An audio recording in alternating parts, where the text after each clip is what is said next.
What's up, Clashers? Welcome to Helsinki, Finland. Thanks, Galadon. My name's Powerbang, and I'm a Clash of Clans YouTuber. I've been making YouTube videos for 2 years, and I've been live streaming for 1 year on Twitch. My channel is focused on advanced tactics, strategy, and how you can 3-star any base. I'm Galadon. I've been a Clash YouTuber since early 2014. I built my channel on high-level gameplay, much like what you're going to see today. 8 YouTubers are about to face off, with the winner taking home 100,000 gems to give out to their subscribers. Let the battles begin.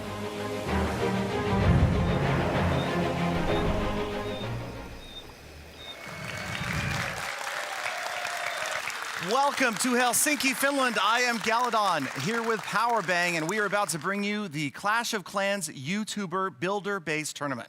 That's right, we've got 8 YouTubers from all over the world representing many different languages and their communities here in the house. They're gonna do battle in a YouTuber tournament today. And the grand prize, the winning YouTuber takes home 100,000 gems to give to their community.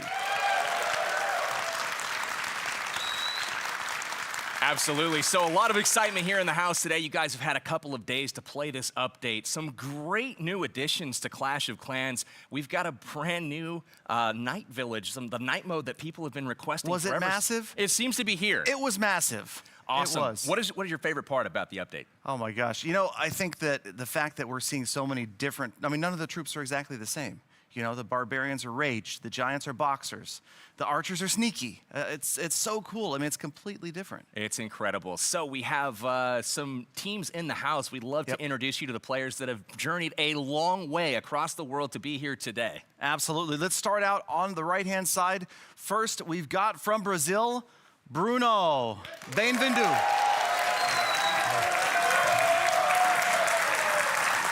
Welcome, Bruno. Next to Bruno, none other than Alvaro 845 from Spain. Bienvenido. All right, and next to Alvaro, traveling all the way from China, Kenneth. Ni hao. And last but not least, we've got Chief Pat, and I learned your dialect just for this stream. What's up, bro? Nice. Welcome, you guys. Awesome. So we've got the team on our right introduced, great players in the house. We've got another team here as well. To our left, let's first start off by introducing from Japan, Keisuke. Yokoso. All right, next up from Korea, we have BM. Annyeong. And then from Germany, we have Itsu. Willkommen.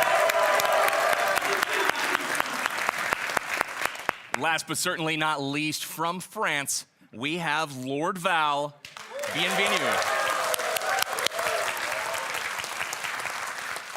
Fantastic. It's so cool to see all these different communities represented, 8 countries, 8 languages, these guys coming together and playing, but we had a little bit of tension earlier today. It wasn't quite all smiles because we had to do the draw. That's right. We got together on one of the couches here, a little bit of anticipation about who was going to match up with who. There's a few players here that have been absolutely excelling over the course of the week, and they might be some feared matchups. So we're going to go ahead, take a look right now at how the draw went down, and we'll find out today who will be matching up with who. All right, it's time to do this. It's time for the draw to see the matchups, how it's going to go down, who's going to face whom. That's right. And you've got the bucket. I've got a huge bucket here. It's got 8 names in it from all of the YouTubers. I'm not sure if there's any dreaded matchups, but we're going to dig into this and figure out who is going to be the first contestant for quarterfinal number 1. Galadon, will you do the honors? I will. I will not look. I will reach into the giant bucket. Ow, what was that? All right, first person drawn is... No, this is cheating. It's Chief Pat. Yeah. Wow. Rigged. Wow. Rigged. No one would believe that, but... Hashtag rigged. All right, That's for real. That's for real. Chief Pat's going to be the number 1 contender. He's going to be the first contestant, rather. So, you want to see who he's going to draw? Figure out who he's going to face? Yeah, we'll figure out his Go opponent. for it. All right, let me get deep up. What you got in there? I don't want Patrick seeing any of this. We'll get somebody. All right. Lord Val. So, Lord Val, Chief Pat standing next to each other. These guys are going to go head-to-head That's our for first round number 1. matchup. So, all right. Cool. All right, let's go. You guys ready? Yeah, round number Let's 2. go from this side this time. Quarterfinal number 2. Galadon. Going deep. I've got Keisuke. Keisuke. Keisuke. Okay. Sorry, Keisuke. All Very right. nice. Okay. Now, who is he going up against? That is the question. Hold on, I don't want to look. This is going to be a surprise. Hey, we got Bruno. Play hard. Bruno. Yes. Little friendly rivalry going on there. All right, So, Keisuke and Bruno. all right, quarterfinal. Third quarter final. It's a hard bucket. This is a It sturdy is. bucket. You guys ready? I've got Kenneth. Where's Kenneth at? Kenneth. Woo. We got China represented now. All right. Wow, that bucket sounds full. We're running out. All right. Itsu. This is Kenneth. We got Kenneth versus Itsu. What's the match? All right. So we've got only 2 contestants left, but let's draw it for a dramatic who could they be? effect. Who could could they they be? BM from Korea, and you want to just do the honors? I'm not sure. I wonder who that could be. It's a mystery. He drew himself! Ladies and gentlemen, we have our matchups. We have our matchups. All right, so that is going to do it for the brackets. Let's get back to the studio and see exactly how this is going to shake out and who will win the 100,000 gems for their subscribers. Good luck, you guys.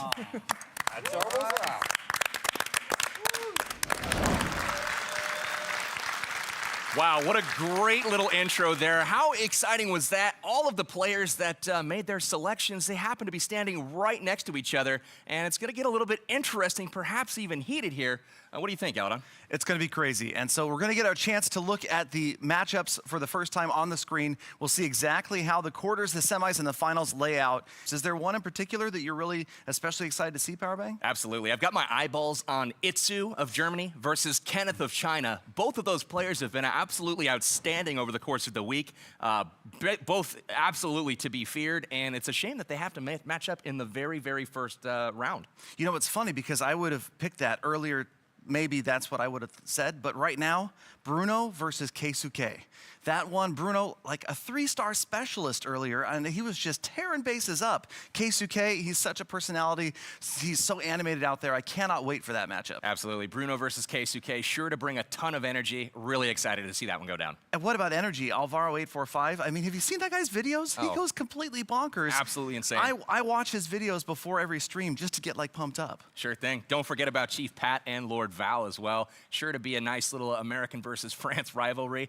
We'll love to see who comes out on top in that one. And then Alvaro's opponent, BM, that doesn't mean bad manners. No. Right, okay, No, that's good no. manners. Good There's Lord. What are you even only talking good about? manners here. I mean, it's fun, but it is 100,000 gems. That's a lot of gems. That's right. Well, the So- winner of today's tournament taking home 100,000 gems. They'll be able to send those out to their subscribers. So make sure you guys are rooting your favorite YouTuber on at home. Fantastic. All right, so we've met them all. We've seen the matchups, and now it's time to get started with the first quarter-final matchup. We're going to bring out our first competitor from the United States, Chief Pat.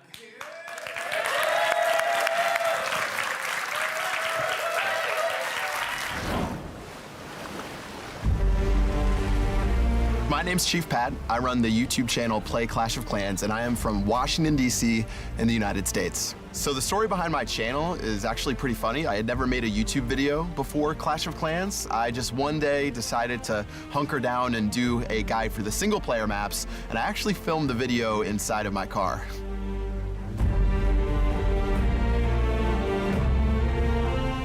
I started playing Clash right when it came out in 2012, and I was supposed to be studying for an exam, and instead, I found it inside of the App Store, and I immediately downloaded it and texted all my friends to download it, and it blew up into what it is today.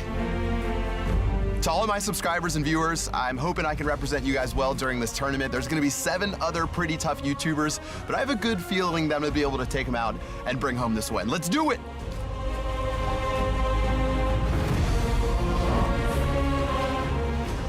always the character Chief Pat, making a very grand entrance there, but he will be facing a very tough Lord Val from France. Let's go ahead and make your way to the stage.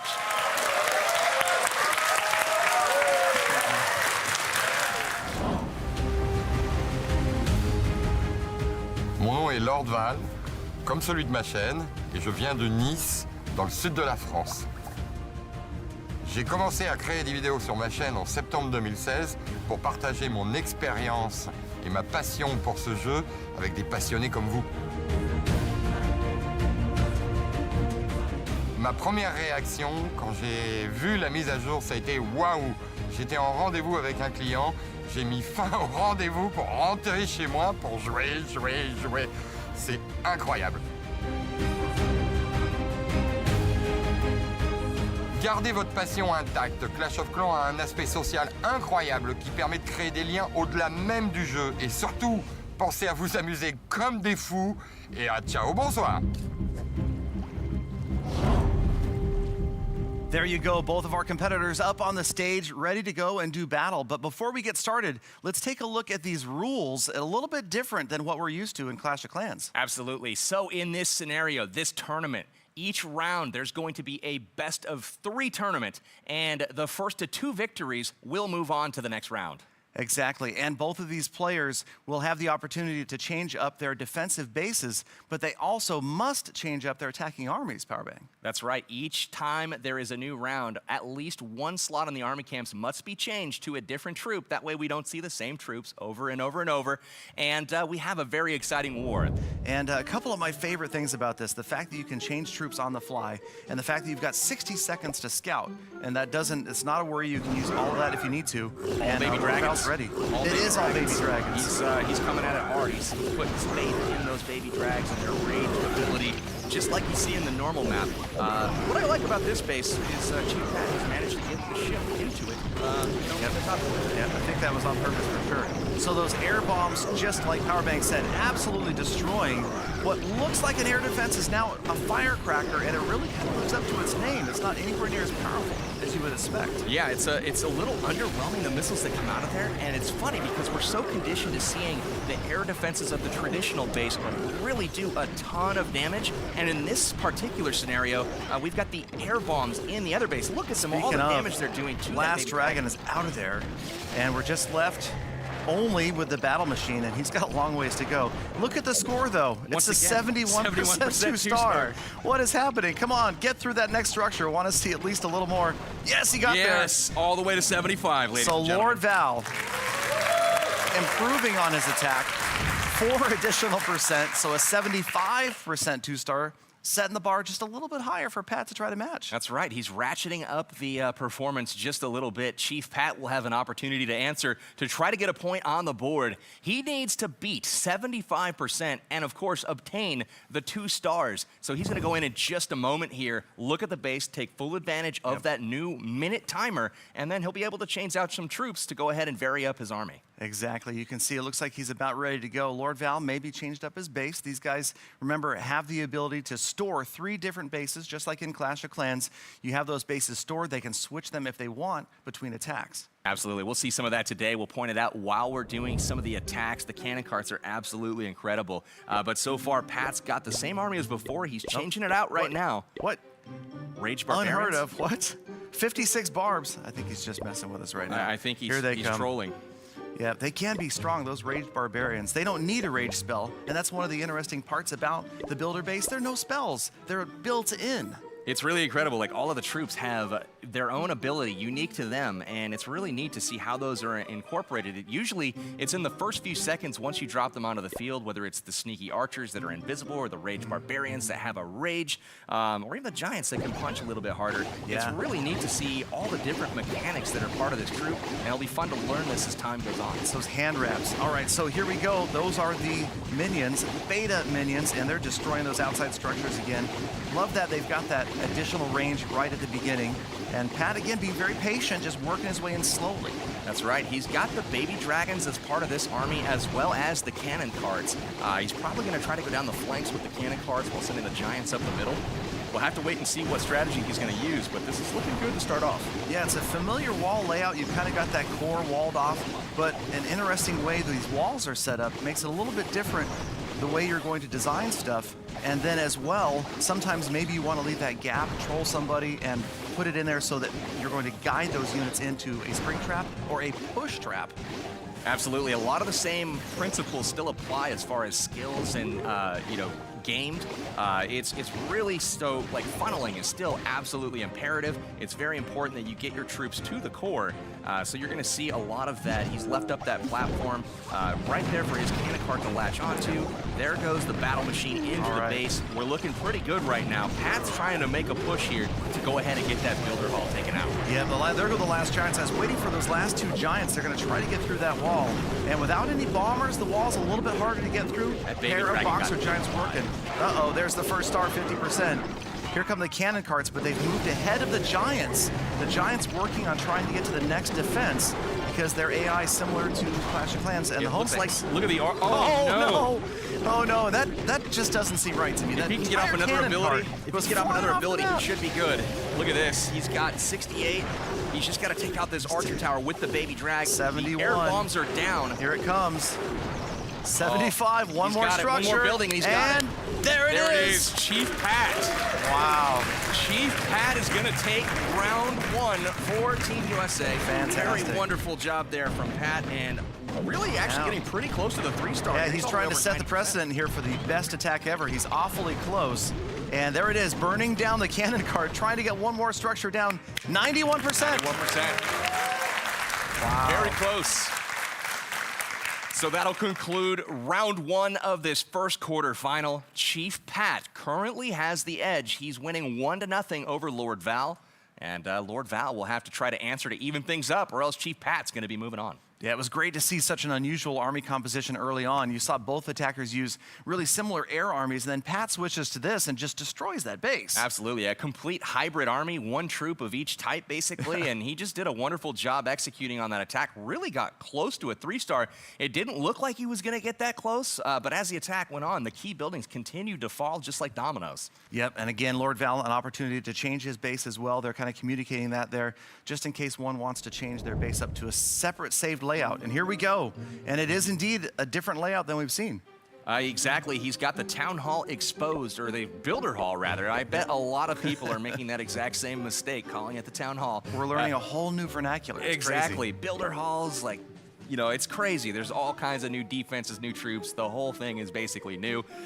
So we've got the builder hall up top of the base, outside the walls, giving up that star more or less. And he's going to latch onto it very early on with a beta minion. Yep, beta minions out there on the very edge, and this again is going to be one of those things like picking up trash buildings in Clash of Clans.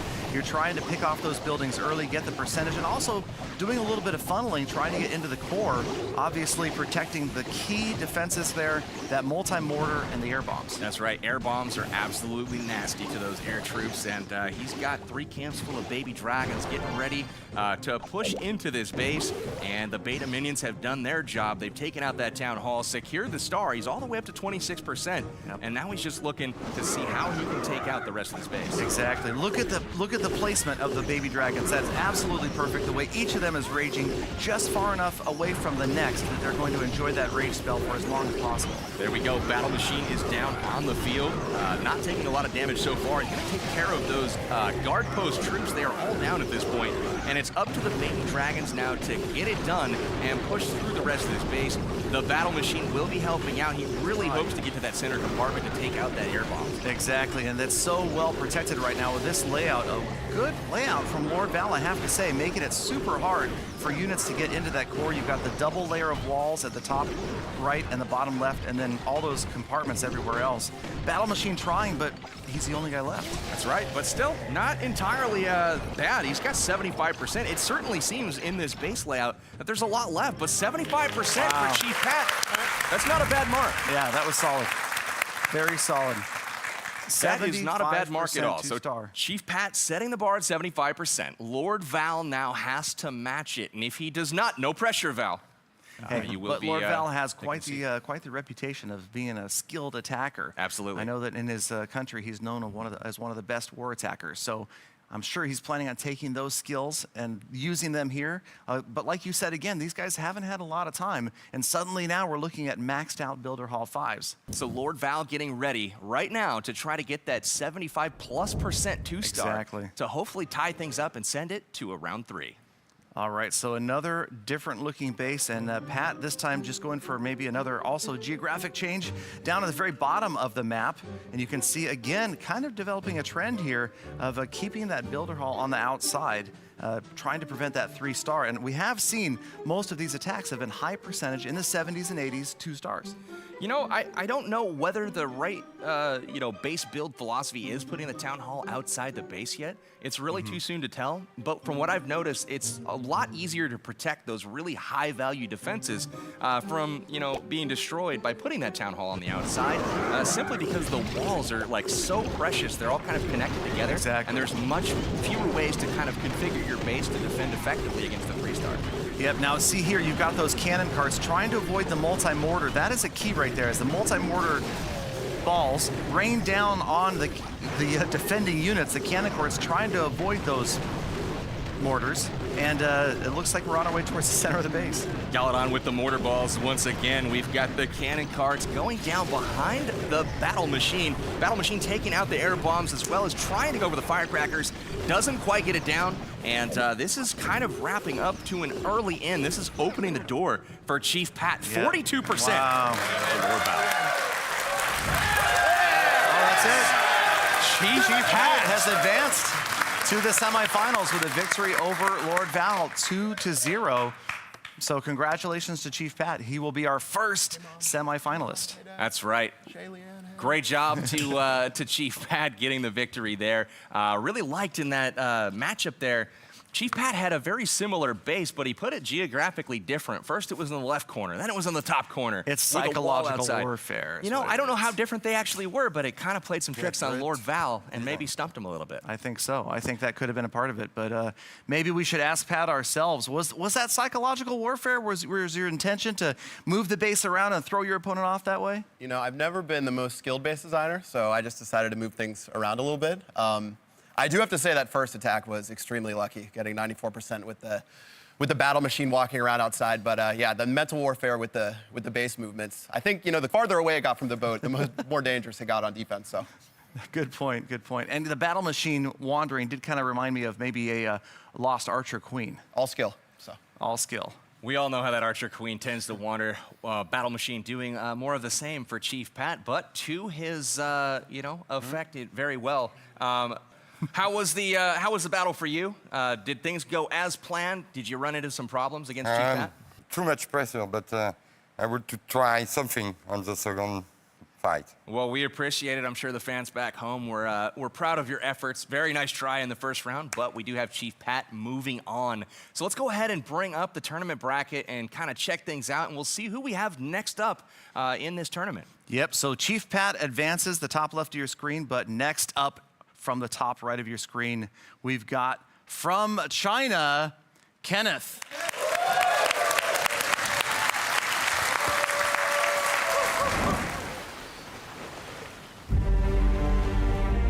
大家好，我是 Kenneth， 那我来自中国的，我的优酷频道就是毛豆小班。实际上呢，我们是在2015年的时候赢得了韩国邀请赛的冠军，然后我们在 ClashCon 上面也赢了芬兰邀请赛冠军。我们的朋友就开始在问，哎，你是怎么玩这个游戏的？于是我就有这么一个想法，去开我个人的一个频道，去分享我的心得体会给大家。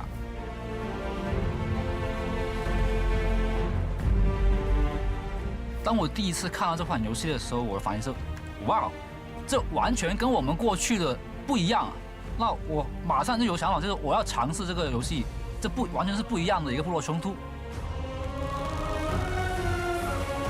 各位部落冲突的中国玩家们留意了，接下来你们看到的部落冲突更新将跟你过去玩的完全不一样。那我们会在新世界的另一头等着你们哦。And Kenneth's opponent, hailing from Germany, the ever fearsome Itsu.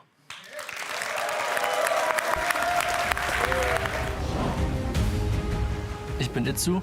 Ich bin ein Rathaus 11 Spieler. Ich hoste den YouTube-Kanal Dark Looters und ich bin von Deutschland. Ich habe vor 2,5 Jahren angefangen, Clash of Clans zu spielen und damals haben wir einen Klassenclan gegründet und ja, seitdem bin ich dem Spiel verfallen. Meinen ersten kleinen Kanal habe ich damals begonnen, um meinem Clan zu helfen und als ich dann den Dark Looters vor circa 1,5 Jahren beigetreten bin, habe ich diesen übernommen und ja, seitdem bin ich immer noch hier.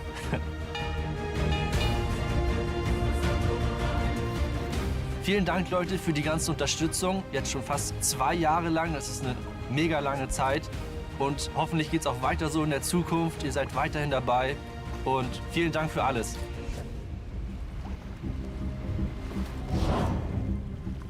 Oh, this is the matchup that I've been waiting to see from the very beginning. We've got Germany versus China. Itsu versus Kenneth.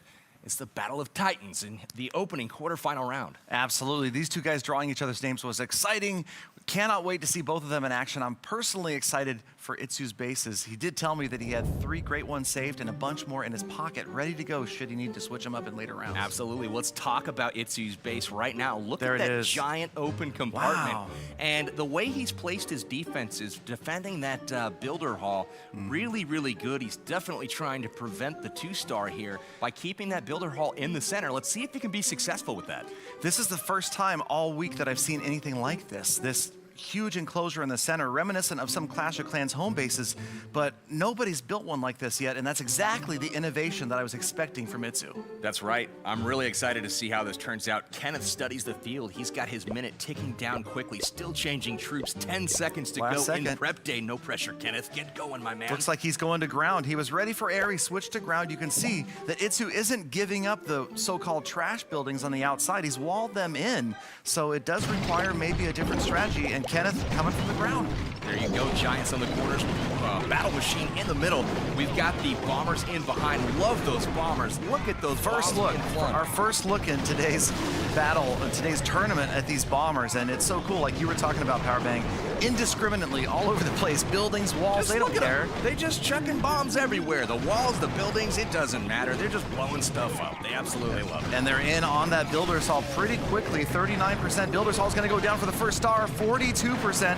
Second star is going to be tight, but that big old battle machine just wrecking stuff. Well, until they got wrecked by the Crusher. That's okay. The Crusher crushed him. It's all right. We've got the cannon cart down in the Second core star. there. Really liked how Kenneth decided to come from the side of the base rather than what may have been more obvious coming, from the top left or bottom right where it's more symmetrical. He came from the side, got into the builder hall really quickly, and was able to take it out while he still had the cover of the battle machine. I like that. One of those maybe a teaser style base where you've got more of the walls on the right, tempting the player to come from the left, and 59%. 2 stars.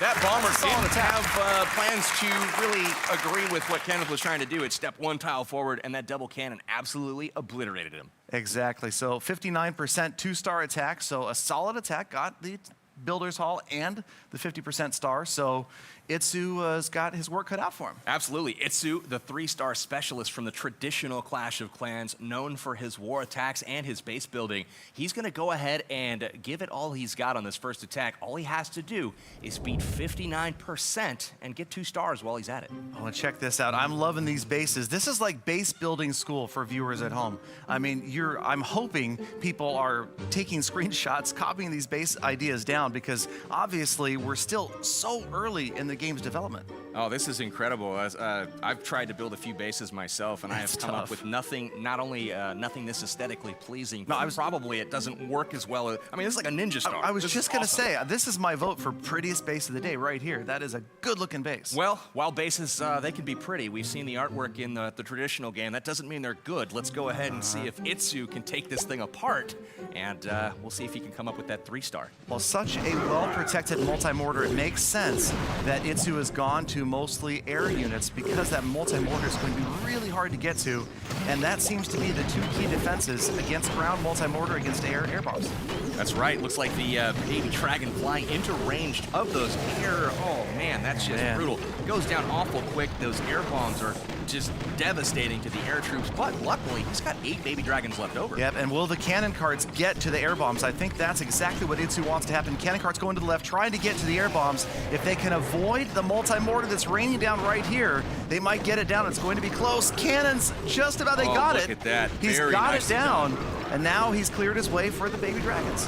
Unbelievable job there by Itsu, getting in, taking that out. Wonderful funneling done.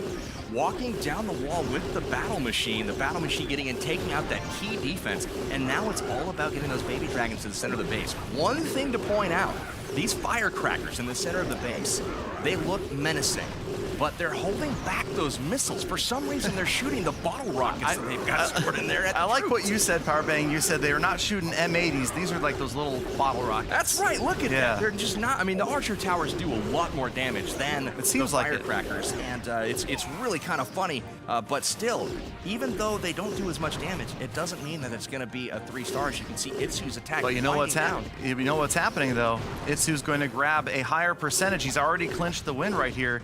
84%. 2 stars. Right. Let's hear it for Itsu. Wow. All right, so that's going to conclude round 1 of this second quarter final. Itsu taking a 1-0 lead over Kenneth of China. And now it's time for round 2, where Kenneth will try to even the score. Yeah, you've got some frantic base changing happening over there right now. Itsu and Kenneth both trying to take a closer look at maybe what happened on their attacks and their defenses, switching up the base. They maybe don't have time to redesign a base, but at least they've got 3 stored. I have a feeling that these 2 contestants have both done their homework. Now, Itsu did get one over on Kenneth there. That doesn't mean it was a bad base. It's just really cool to see 2 contestants of this caliber going head-to-head. Absolutely. So in this second round, we will see Itsu attacking first and Kenneth defending. And again, they have to change out at least 1 army camp. And here we go with Kenneth's base. He's followed the Chief Path strategy. I like this. In the corner we go. Look at the natural funneling from the bottom. The walls open all the way to the core. And I'm not quite sure what Kenneth is intending with this, but I bet as we watch the attack, we can probably see exactly how these troops will behave. I'm guessing that he's had some practice over the last day or so. I cannot wait to see the first push trap to spring trap action. That's what I'm most excited for as well. That's super funny. The push traps, there it is on the bottom. They do not throw the battle machine as it is too heavy. It's like the P.E.K.K.A. from the main base. Exactly. It's just too heavy. It's not going to get flung by and this, we're looking at basically, I don't know if you call it spam, but it's mass Baby Dragons. They're all over the place. Rage, good dropping of them to keep the rage going. And this attack is quick. It's a very quick hitting attack. He's still got 2 minutes and 30 seconds left in the attack, and he's still deploying troops. This is looking like a 3-star, ladies and gentlemen. Absolutely. He's going to get that air bombs down in the middle. There's no stopping those dragons. Look at him. He's wrapping it up right now. And knocking out the last building. There it is with swag.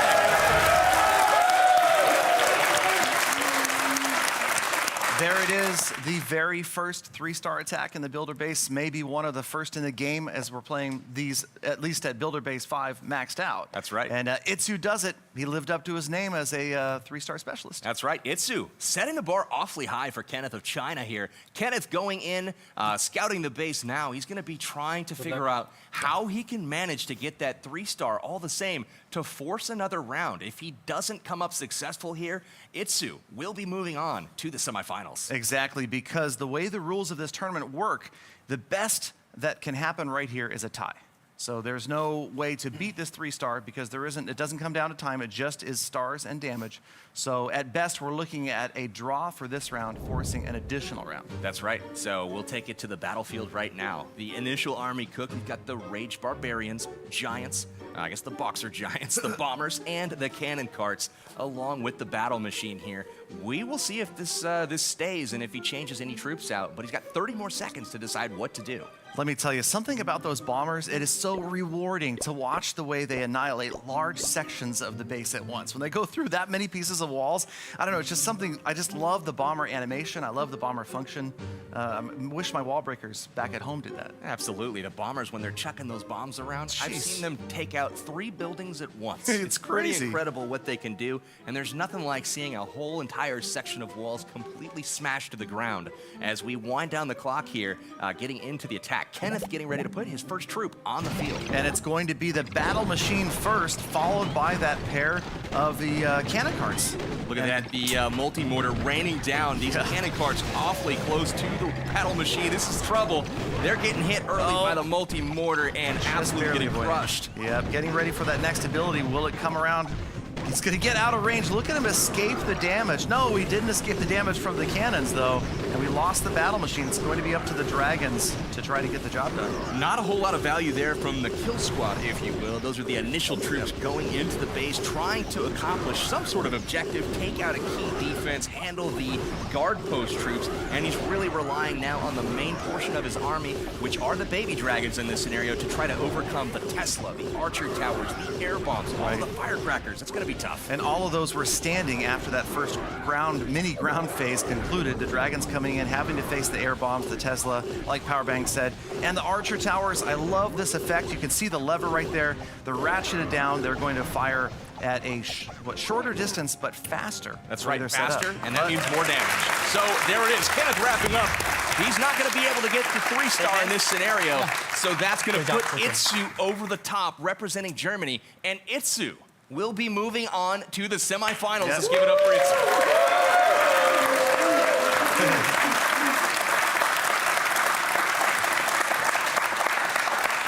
So we've got our second semifinalist. We've got Chief Pat now, who's advanced. We've got Itsu from Germany, who has advanced, and it's exciting stuff. It's really cool to see it develop this early. A lot of people have never played with or even seen a maxed out Builder Hall 5. To see these troops and defenses in action for the first time, and even these guys, they haven't had a lot of experience with it. Absolutely, but even without the experience, some really good looking attacks so far. Some 3-stars being thrown out there by Itsu. Really good looking stuff. Would love to bring up the brackets now to take a look at what's going on and who is going to be up next in the quarterfinals. Yep, so there we go. You can see we've got our first 2 semifinalists, and next up we will have another battle from overseas.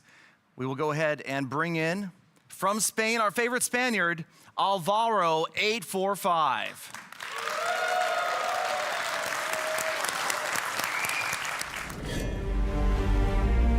Me llamo Álvaro, mi canal de YouTube es Alvaro845 y soy de España. Como la mayoría de jugadores de Clash of Clans, yo me uní a un clan y dentro del clan hablaba con mis compañeros de cómo mejorar mis ataques, de cómo atacaban ellos y decidí buscar en YouTube para mejorar mi propio juego. Y me di cuenta que no había contenido en español, así que decidí hacer mis propios vídeos para compartirlos con mis compañeros de clan.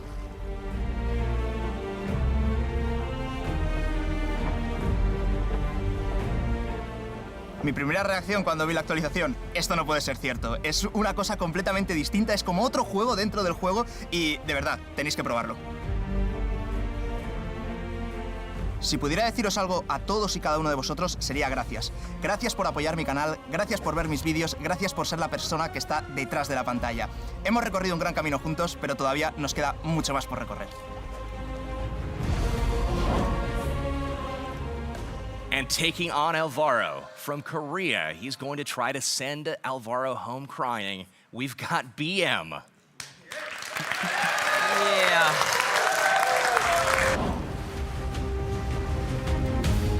안녕하세요. 저의 이름은 한성일입니다. 저의 유튜브 채널 이름은 BMTV이고요. 저는 한국 광주에서 왔습니다.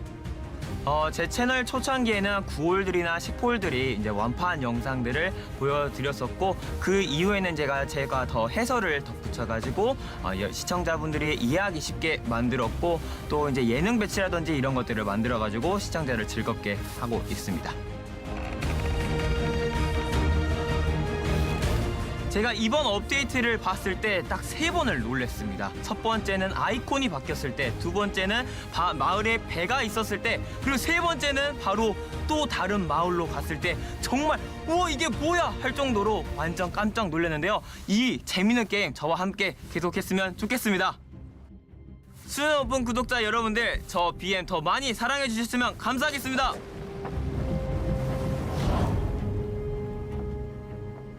All right, so Spain versus Korea, Alvaro versus BM. It's so cool to see these representatives from 8 different countries, 8 different languages coming together. It's just like the game. It brings people together from all over the world. Absolutely. It's one of my favorite streams that I've had the opportunity to host. Really a pleasure to talk to all types of people from all over the world. And not only are they cool personalities from different places, but a lot of them are bringing different base design strategies and different attacking strategies from their corners of the world to this Clash tournament. Yes, and speaking of, here we go. We're taking a look at BM's base for the first time with 6 individual compartments that are all surrounding that builder's hall. This is interesting. He's got the Crusher outside the wall at the top. I wonder if a Tesla will pop up out there, and maybe even some giant mine action. I'm not sure exactly what that's even called. Exactly. But I'm sure that's got to be a trick up there. It seems a little inviting to me. And then the double cannons exposed at the bottom. So again, this is the first time we're seeing a base of this design because you've got defenses on the outside of the walls for the first time. That's right. So Alvaro, he's probably thrown off a little bit by it too. That's right. Timer down to 3 seconds. He's still switching up troops. He's got to make a quick decision. Was he rushed into it is the question. He ends up with a giant. He's got bombers. He's got the baby dragons. And finally, the cannon cards. That seems to be a fairly popular composition today. And he starts off with a baby dragon down there to take on that guard post. Trying to get those double cannons out there at the bottom, but you've got one firecracker firing, but only one. Oh, there's some bombs going off. Second baby dragon going down. And only one structure out of the way so far. That's right. Here comes another baby dragon, and looks like the double cannons are going to go down. Those firecrackers not doing a ton of damage, but, you know, every little bit counts. Yep, and it's so cool to see attackers and Alvaro here changing on the fly. He saw those exposed double cannons. He went up with a hybrid army, and now he's coming in with a ground army on the right-hand side, trying to get in, and a good funneling here. It looks like some of those units are headed right for the Builder's Hall. That push trap didn't quite work as intended. It actually got the giant right next to his targeted defense much quicker. He's able to take it out and move on to the next part of the base. There goes the Builder's Hall. There goes the spring trap in front of the Crusher. Yep. Builder Hall is down, and here is where I expect to see some traps potentially on the outside of the base. Check out those bombers, though, man. Again, still working on walls. That's the thing about the bomber AI. You can't count on it. They're going to go for that closest structure or wall. And 71%, though. Great score, great percentage right here. Alvaro well into one of the better attacks we've seen today. 75%. Winding down right now. He's got the battle machine. Another ability. There it is again. He got it off. BM not happy about it. But those mortars, that multi-mortar, and there's the end of it.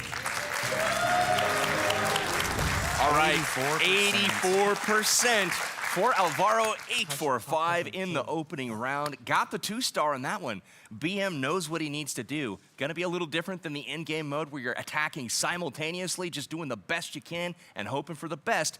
But in this case, BM knows what he's got to do to get it done and get this round victory. And consistently so far today, we've seen these high percentage 2-star attacks. So there's really a limited amount of information you're getting from your opponent other than I got to go for every possible point that I can. Absolutely. Just like the regular game mode, you got to go for broke. You got to go for the gusto, go big or go home. BM gonna try to do exactly that. We take it to the war map. Look at this base by Alvaro, 845. Not a bad design here at all. A little bit different than anything that we've seen yet today. I like it. I like the variety. You know, those walls being connected like that, the 5 pieces in one, does limit a little bit as far as enclosures, but we're seeing a wide variety of bases so far today, and we'll see if this one holds up. You know, it doesn't add a lot to the value of the defense in general, but my favorite new structure is the clock tower. I don't know if it's the animation or what. I absolutely love the clock tower. Hanging out there outside the base. We've got BM studying hard here, trying to figure out what he's going to do. He's got 15 seconds left to try to decide what troops to bring to battle. Here he goes. He's got baby dragons, bombers, and cannon carts, and sure enough, he's going after your favorite structure. I'm not really happy about that, BM. He's taking out your clock tower right away. And that would probably be what lends us to the term extreme speed. And when the village is boosted with that clock tower, it's crazy to watch. Absolutely. The function of it is pretty cool as well when you're trying to get some attacks in. It just churns out those army camps super fast. Yep, and speaking of army camps, BM working his way from the right-hand side. Baby dragons at the top and bottom. Doing a good job with the placement there, keeping them enraged. Look at that cannon. Oh, the cannon cart goes in and gets crushed almost immediately. The push trap. That was amazing. Throws the cannon cart over Flipped the him wall right into the directly center. into the crusher. I love that, and that's actually my new favorite structure is the crusher. That ability of the crusher, such short range but such intense damage that it really makes it a big key to have your push traps out there. Yeah, it looks like the cannon cart up top is outside second the star. range of any defense on the ground, and it is going to get taken out, but not before Where the gets dragon builder is. hall. Yep, and look at the dragon way out there, 68%. Last unit left except for the bomber. The bomber's on walls though. Here he comes. Will he get some shots off? No, the bomber can't do it, and the dragon is starting to get hit. The Tesla, there's It's winding the Tesla. down. I don't think he's going to have enough to get the percentage he needs to take down Alvaro here. 78%, so close. So close. But Alvaro grabbing the first battle there, 84% two-star to a 78% two-star. That's right. Very, very close. Ended up being just a 1 or 2 structure difference there. All BM needed was just to have that cannon cart survive, have the bomber survive, but unfortunately in all of those scenarios, 1 shot short, and that's going to leave him short in round 1 with Alvaro getting the point, so he leads 1-0. Yeah, it's great to see these battles turning out to be so close. I mean, we've only seen, what, 1 3-star the whole day so far? 1 3-star, but we've Yeah. had a lot that have been awfully close, and I would imagine as time goes on here, as we get into the later rounds, we're going to see some more 3-stars for sure. Yeah, well, speaking of 3 stars, I know that's what BM's shooting for right here. He's going to nearly need it to hold Alvaro off as he attacks first in the second round. And these guys keep on moving their bases around the map like this. That's right. You know, there's a lot of space with this Builder Hall 5. It makes me wonder what's to come because there's a ton of real estate around these bases. Is this a Fibonacci base? Is that what that is? It may be. I see like kind it. of an alien head. Oh, okay. Did I throw you for a loop there? I don't know, but either one of us, yeah, maybe. Yeah. Fibonacci sequence. All right. Anyway, Maybe, sort of. Okay. hey, yeah, right on. BM 10 using the seconds. time. He's using the time. Again, you got 60 seconds, and he's using almost every single second. Changing out to grab some bombers. Nope. Yep. Nope. All right, so here we go. 9 baby dragons and Last second. 4 bombers. He might have wanted to change something else, but the time ran out and the battle began. That's right. You've got to be decisive. There is a lot of time to work with, but sometimes these new bases, not having seen them before, makes it really difficult to make a timely decision. Yeah, that's the great part about this. Again, Look at that don't have bomber. a lot of preparation. One bomb and Here they just come. Well, I love this. So here were the fundamentals of Clash of Clans. Your home village translates. Oh, this is He's looking trying to use exactly the battle machine to tank for those bombers at the bottom.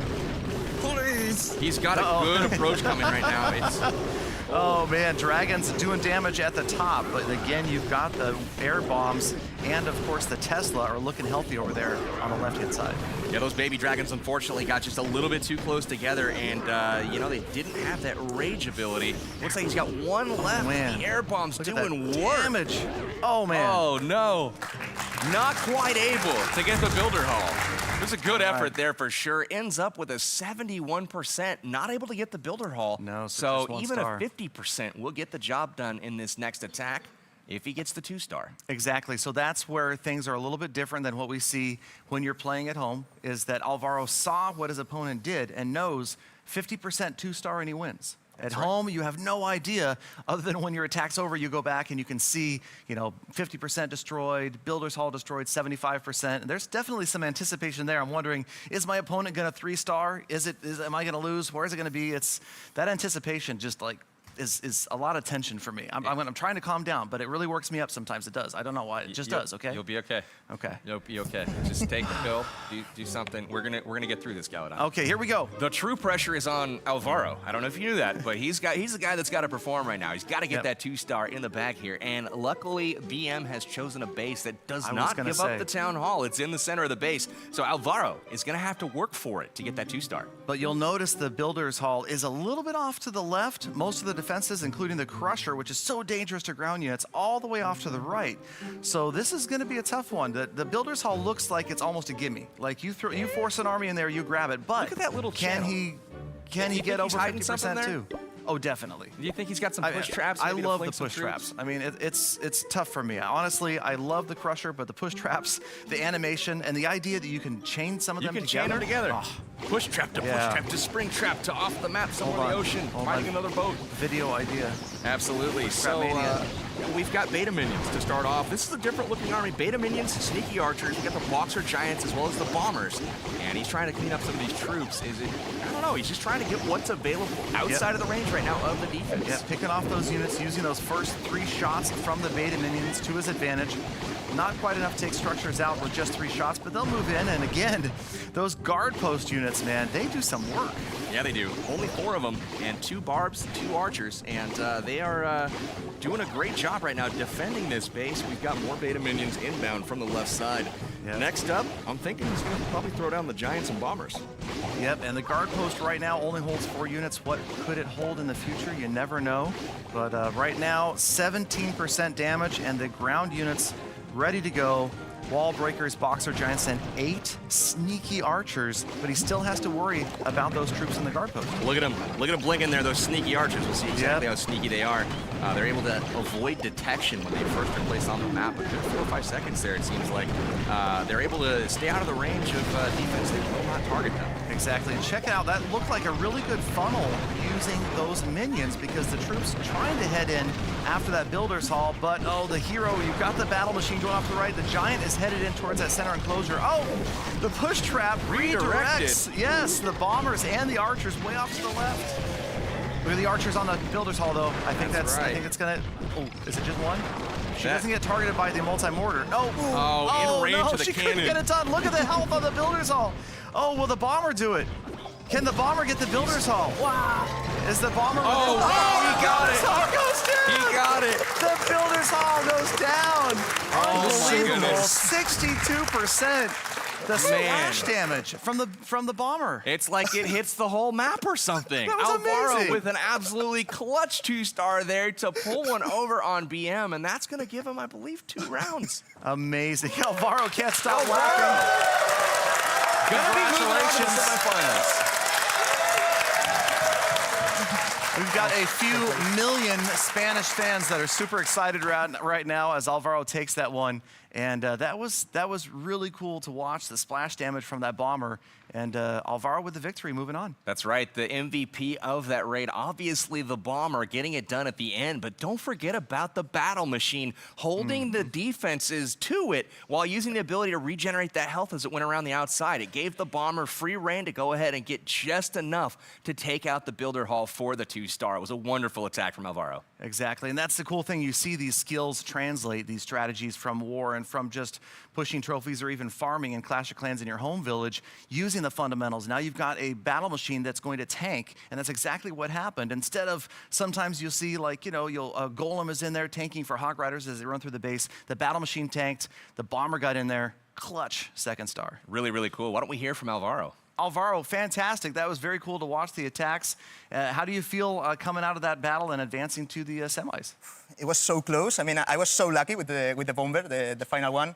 But yeah, I made bad the funneling on the second match. So yeah, fortunately I had that bomber shooting another defense. And the range, the splash damage is so high. So I was lucky and I got the town hall.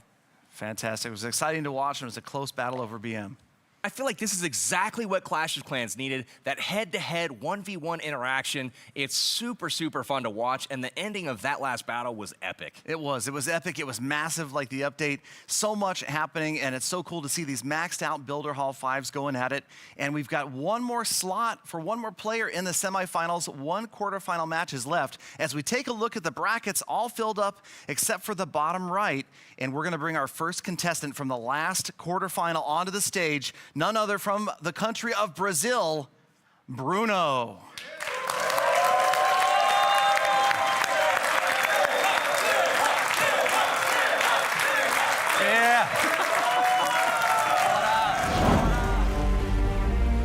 O meu nome no jogo é o meu próprio nome, que é Bruno. Eu sou um centro de Vila 11 maximizado. E o nome do meu clã é o mesmo nome do meu canal, que é Clã Play Hard. Eu estava tão empolgado com o jogo que eu resolvi procurar algumas informações na internet, vídeos de estratégias, dicas, e eu não encontrei muita coisa na minha linguagem. Então eu resolvi criar meus próprios vídeos para compartilhar com a comunidade tudo que eu estava fazendo, e o feedback foi muito positivo. Eu estava muito ansioso para essa atualização, e quando eu vi ela pela primeira vez eu acabei percebendo que era muito mais do que eu imaginava. Então a minha reação pode ser expressada por essa foto. Se eu pudesse mandar uma mensagem para todos os meus seguidores, é que eu sei que eles estão muito ansiosos por uma atualização e esse é o momento, galera. É a maior atualização de todos os tempos do Clash of Clans. Eu sei que vocês estão muito empolgados, fiquem ligados e continuem jogando.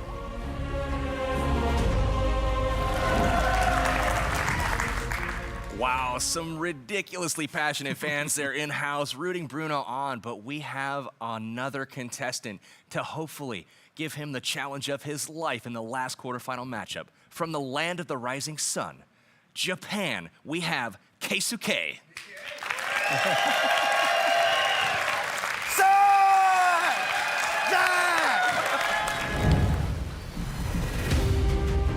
ゲーム内での名前は、ケイスケでやっております。で、タウンホールレベルは10で、そしてクラクラチャンネルというクランで所属しております。自分の動画はクラクラのなんかネタ系とかあと検証系を載せておりまして、他のクラクラ実況者がやらないようなもうクレイジーな、ビデオをね、毎日投稿しております。My video is very crazy video. Yes. Okay? Okay?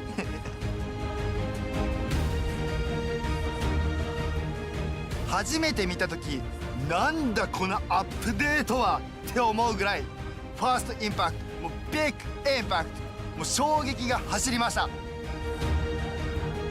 はいというわけで、私ケイスケですねなんとスパセル本社に招待されましてただいまフィンランドに来ております。なのでね、皆様チャンネル登録者のために精一杯頑張りますんで皆様応援のほどよろしくお願いいたします。As if any walk onto the stage could have beaten Bruno's, Keisuke just energizing this audience. And man, that energy, I cannot wait to see this battle. It's almost like he's done that before. Word on the street is he's a stand-up comedian back home in Japan.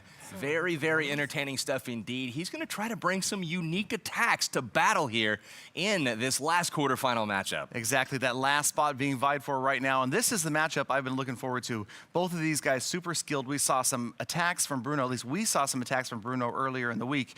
Crazy 3 stars. So looking forward to seeing that. Both of these guys really, really want to be in those semifinals, representing their country, move on, and bring home the 100,000 gems to give to you guys, their fans, their subscribers. Come on. Come on.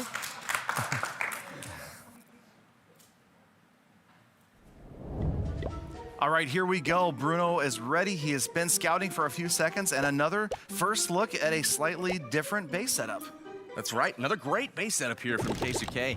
Oh wow, Bruno already going in. He's got the sneaky archers in on the corners, going down first, getting some buildings trimmed out with giants up the middle, the battle machine in behind, and look at those bombers going right up the gut. They're going to try to make their way into the center of the base. I like that. He's trying to use the archers to funnel, but man, that multi-mortar just annihilated every archer at the top of the base and just raining down those mortar shells. And now you've got that battle machine trying to get through the wall. Bomber's going to help out. Look at Keisuke up there. I'm not even watching the battle. Who even cares? He's up there making fun of Bruno, talking some smack. Oh, he's trying to distract Bruno. This is good stuff, man. He's throwing some jabs up there for sure. Second star, and an achievement for Bruno. Getting ready to rack up against the Crusher. That Crusher, doesn't quite take him out. He got the ability off. He's going to get the Crusher taken out. Very nice work. Moves on to the guard pose. How much more will he get? It looks like he's this battle machine. It's going to be so valuable to see that regeneration here at level 5, and that's it. That's 71%. 71%. That was a respectable attempt from Bruno. I got to ask him right now. Bruno, did Keisuke get under your skin a little bit there, throwing those jabs? Yeah, a little bit. A little bit. A little bit. Well, you know what to do in return while Keisuke is going on his attack here. That's right. So Bruno with a little payback, as maybe there is some payback on defense up there. These guys pretty close together. Keisuke is still talking trash up there, though. He really wants to put the hurt to Bruno. He's ready for his attack, and we'll have to see how this works out. 71% 2-star is the number to beat for Keisuke. See if he can get in there, and you know that he's thinking 3. He is much more serious. He's concentrating, thinking hard about how he's going to take down Bruno. And look at this base. We've got a nice little crisscross action. Another first-time base design in there. You got those openings on the right-hand side from what I guess you call that 3, 6, and 9 o'clock roughly. And we're seeing the change up from Keisuke. Look at that game face. Look at that Oh, concentration I love it. right there. I love it. The tension in the room is building. The audience is standing, watching as Keisuke rubs the sideburns, sticks them to his head, and he's getting ready to go in, studying this all the way down to the final few seconds before he deploys his troops. I love the fact they've got 60 seconds to study. I know that that's come in handy for me many times, often really because it's going to be tough to set up a base to defend against ground and air. Here comes Keisuke. He is not intimidated whatsoever, but Bruno looks extremely relaxed up there. Absolutely. Bruno, always the cool customer, looking cool as ever, sitting up here trying to defend a really good-looking base. Keisuke coming with the battle machine right down the center here, backing it up with bombers. Yeah, that the baby dragon. Baby dragon on the left-hand side got wiped out by the air bombs. And look at the long reach of the multi-mortar, even though it's outside the walls, shooting all the way to the other side of the base. And major damage there, and that should finish off the battle machine. That did not make it in nearly as far as I thought it would. That multi-mortar was a little bit surprising that it reached that far. Incredible range being shown, but it looks like the baby dragons are pushing in pretty well from the other side. Will he get the builder hall? That is the question. Exactly, and early on in the whole release of this builder base, that is great to see the variants, players still learning. Does a compact base work better? Do you need to spread it out? Dragons trying, but those air bombs, no, it's not going to happen. 71%. 71 again, the number of the day, Power Bang. That's 71, right. over and over and over again. The problem with that attack is that he didn't get the builder hall, though. 71%, just the same as Bruno, but Bruno is going to take round one.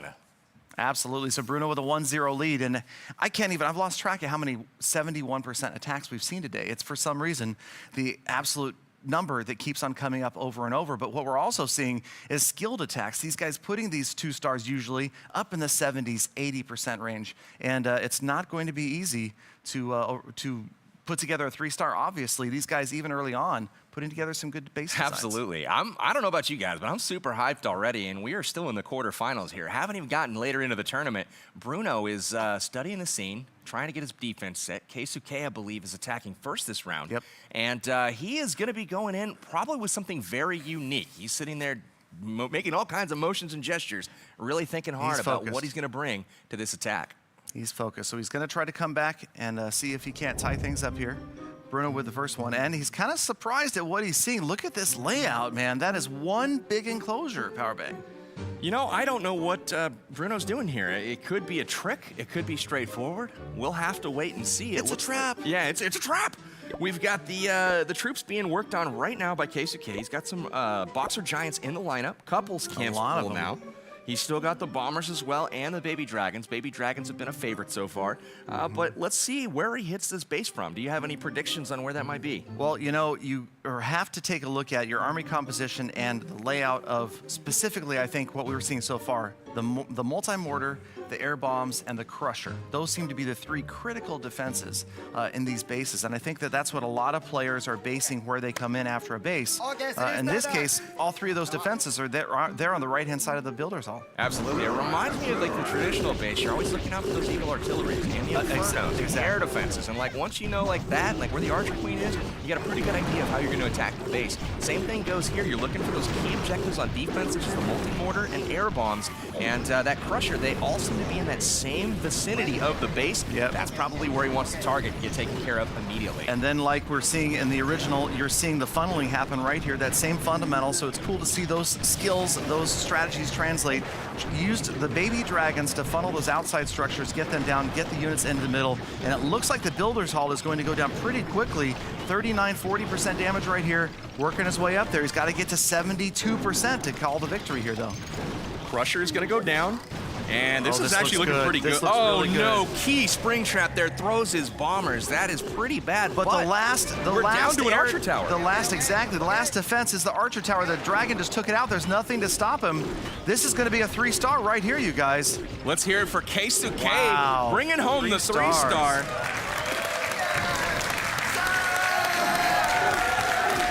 Oh, he's pumped up, guys. He is pumped up. That is setting the bar awfully high. Bruno's got his work cut out for him here in round 2. He's got to try to even the score and do the best he can with a draw. Yeah, that was great to see a mixed attack like that. 2 camps of boxer giants, 1 of bombers, 1 of the baby dragons, grabs the 3-star, and exactly what we're talking about, looking at a base and then adjusting your strategy to take it on. Keisuke not anywhere near intimidated from that first round loss. He's put up a 3-star, and Bruno's only hope here is to grab the tie. Absolutely. Really impressive comeback there from Keisuke. Wasn't fazed at all by that opening round loss to Bruno. Bruno still has the point on the board. He has an opportunity to prevent Keisuke from getting a point right here if he can manage a 3-star as well. And having seen Bruno attack before, I know that's in his capability. Exactly. And remember, we talked about the rules earlier, you guys. The attackers have to change up at least 1 of their camps, so they cannot bring the exact same army 2 times. The defender does have an opportunity to switch to 1 of their save bases. And more importantly, 100,000 gems is on the line. We're getting down. This will be the last semifinal spot. And who knows, could it be your community that gets the 100,000 gems from your favorite YouTuber? We're about to find out if it's going to be Bruno or Keisuke. We're about to find out indeed. Keisuke looking good after that last round. I see some renewed hope for the Japanese fans after that last round. Keisuke looking confident. The crowd rises. We're watching Bruno now study the battlefield, currently with sneaky archers and 3 camps full of baby dragons, and the battle machine looking over this base. He's got the troops down, and the attack begins. And exactly, we're looking at another idea of, are you able to know the range of these defenses, and are you going to have that time to determine which structures you can pick off on the outside? Baby dragons on the far outside, lots of baby dragons, and still a couple of archers left to go as well. Oh, that multi-mortar shot, very high value. They're taking out all of those sneaky archers. More sneaky archers deployed from the bottom, backing up that battle machine. And it's looking pretty decent so far for Bruno. Unfortunately, the air bombs in the middle are just wrecking those baby dragons. That's an extremely potent defense on Keisuke's side. Yeah, but you've got a couple of dragons on the right-hand side, and the working on his next ability, the battle machine. He's just barely staying up right now as he's trying to grind through that wall. There's only 1 ground-based defense left. If that dragon takes it out, this could be another... Oops. Oh, this is going to be tough. He's going to get the ability off once again, though. He's going to get it off. Yes, but the dragon's on the builder's hall. The dragon on the builder's hall, and it looks like those air bombs are going to take out the dragon. Oh, simultaneous! He got it. Not quite going to be a 3-star. Not going to be enough. Man, if only that baby dragon had gone to the right to get the cannon down. Oh my goodness, that could have been a different attack entirely. However, Bruno unable to get the 3-star there to cause the draw. So that's going to give Keisuke the victory in round 2, and that's going to even the score at 1-1. Yep, so that 3-star from Keisuke has evened it up 1-1. So this will be the rubber match, you guys. Whoever wins this one is going to take home the advancement to the semifinals. So Keisuke, you ready up there? Bruno, you ready up there? Yep. You guys ready? Okay. This is it for all the marbles. All right. No pressure. The rubber match. Pressure? No pressure. Chief Pat's favorite word. No pressure. All right, so here we go. Bruno looking in on the base, hunched over, thinking it over. Keisuke looking on, maybe a little mockingly, stretching. You can see the crowd standing up. They want to see this up close. He's and staring personal. him down. I love it. The tension's building. Now, see, this looks like a base. Maybe we've seen a similar layout before. Those You know, this 4 looks a lot enclosures. like that little Ninja Star base a little bit earlier, except for the centered building instead of the multi-mortar is now the air bomb. Exactly. Which is I not like a bad that. decision. So we talk about the lack of flexibility because you have those walls connected, but we've seen so many different base designs already. I really like the fact that these guys are putting up different base designs, and I hope people at home are taking copious notes. Yeah, look at the push trap moving that giant. Oh, 2 push traps moving the giants to the left side of this base. Obviously, where he wants him to go. On defense, Keisuke got a nice design going here so far. If you think about it, where those push traps forced the Giants was over to within range of the Tesla. You only have 1 Tesla at Builders Hall 5, so ideal use of the push traps right there, forcing them to within range of another ground defense. That's right. He gets the Builder Hall taken out relatively quickly. Smart decision to come from the bottom and the left side of this map, making sure that the Builder Hall was one of the key targets taken out very early. We've got only a few defenses left now that are still guarding the base. Baby Dragon still alive. This is looking like a very, very quality attack. Gonna be probably a 3-star. It's on its way. There's 1 cannon cart left. The Dragon, and the Dragons are going to do it right there. Oh, The Dragons very nice. surviving And you just got one This left. one's got no help. Is there an Oh air man, mine? it made it. The crowd almost celebrating too early, Powerbang, because there are still some bombs that could have come in Oh my and gosh. set off on that dragon. We'll see if it makes it to the Is there, last one. is there a bomb? No. Oh, gosh, man. that's heart-wrenching. That was close. What if there was an All air right. bomb out there? Holy cow. Bruno celebrating his first 3-star of the round, and now Keisuke is just completely baffled.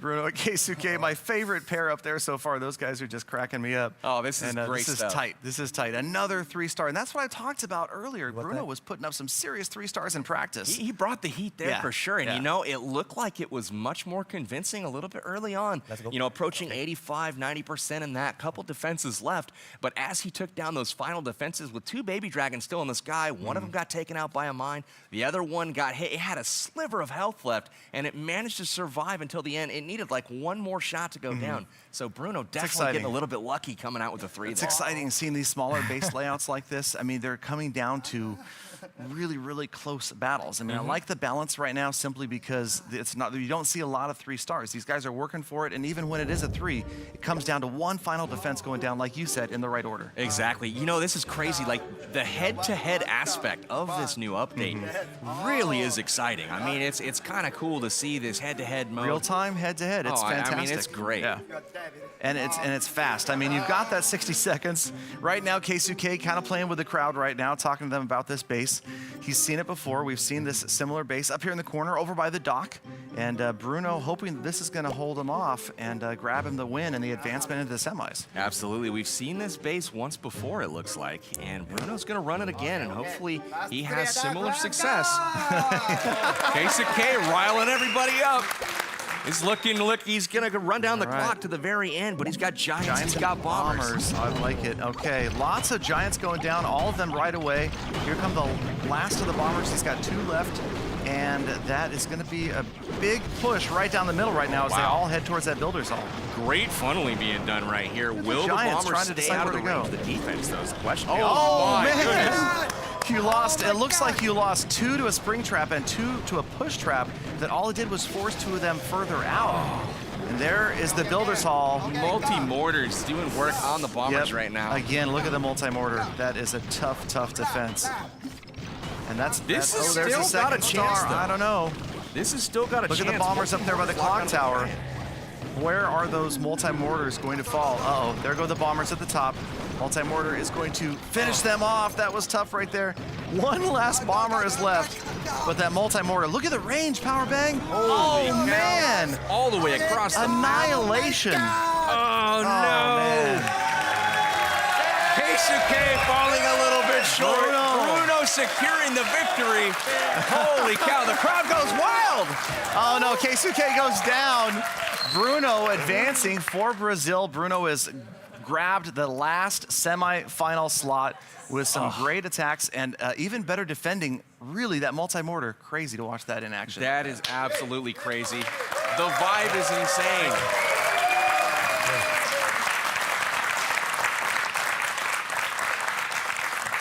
Fantastic battles right there. Bruno for Brazil grabbing the last semifinal spot.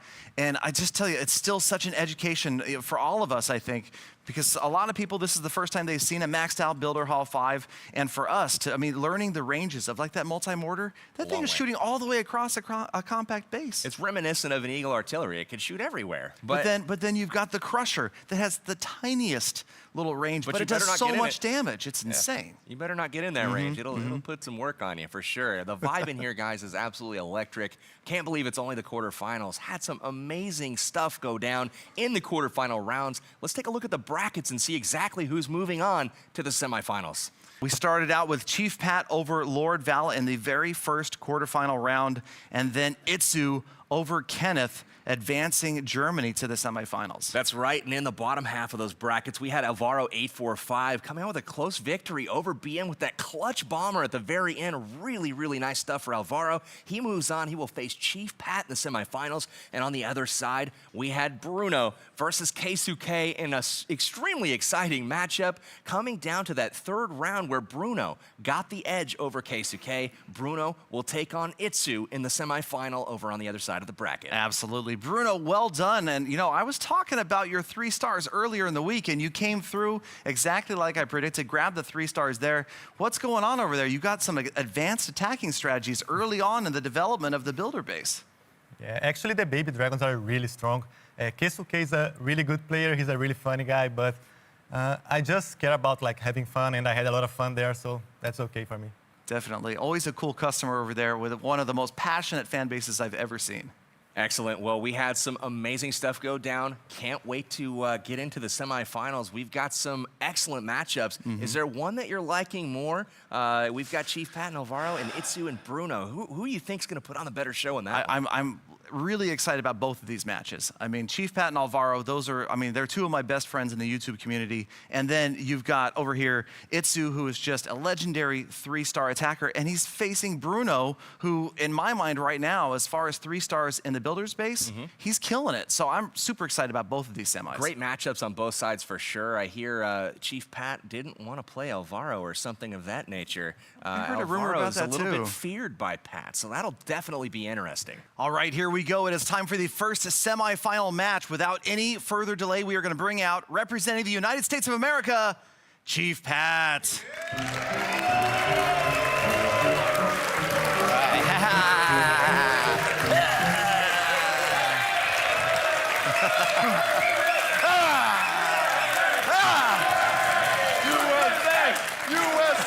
Oh, nice.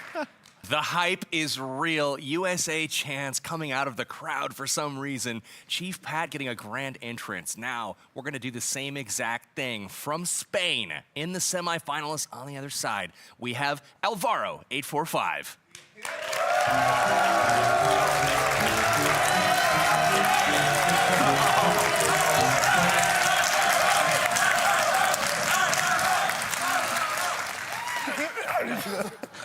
Oh, man. All right, here we go. The ultimate grudge match. This was a much anticipated one. These guys, I don't know, they've got some sort of grudge to settle here, maybe? We call that, in America, we call it beef. They've got some beef. All right, well, let's see what Chief Pat is going to do. He's got some decisions to make. Will he go ground? Will he go air? Look at this base. He's got a whole lot of high hit point buildings on the outside, down on the bottom left, including the builder hall, so he's giving it up.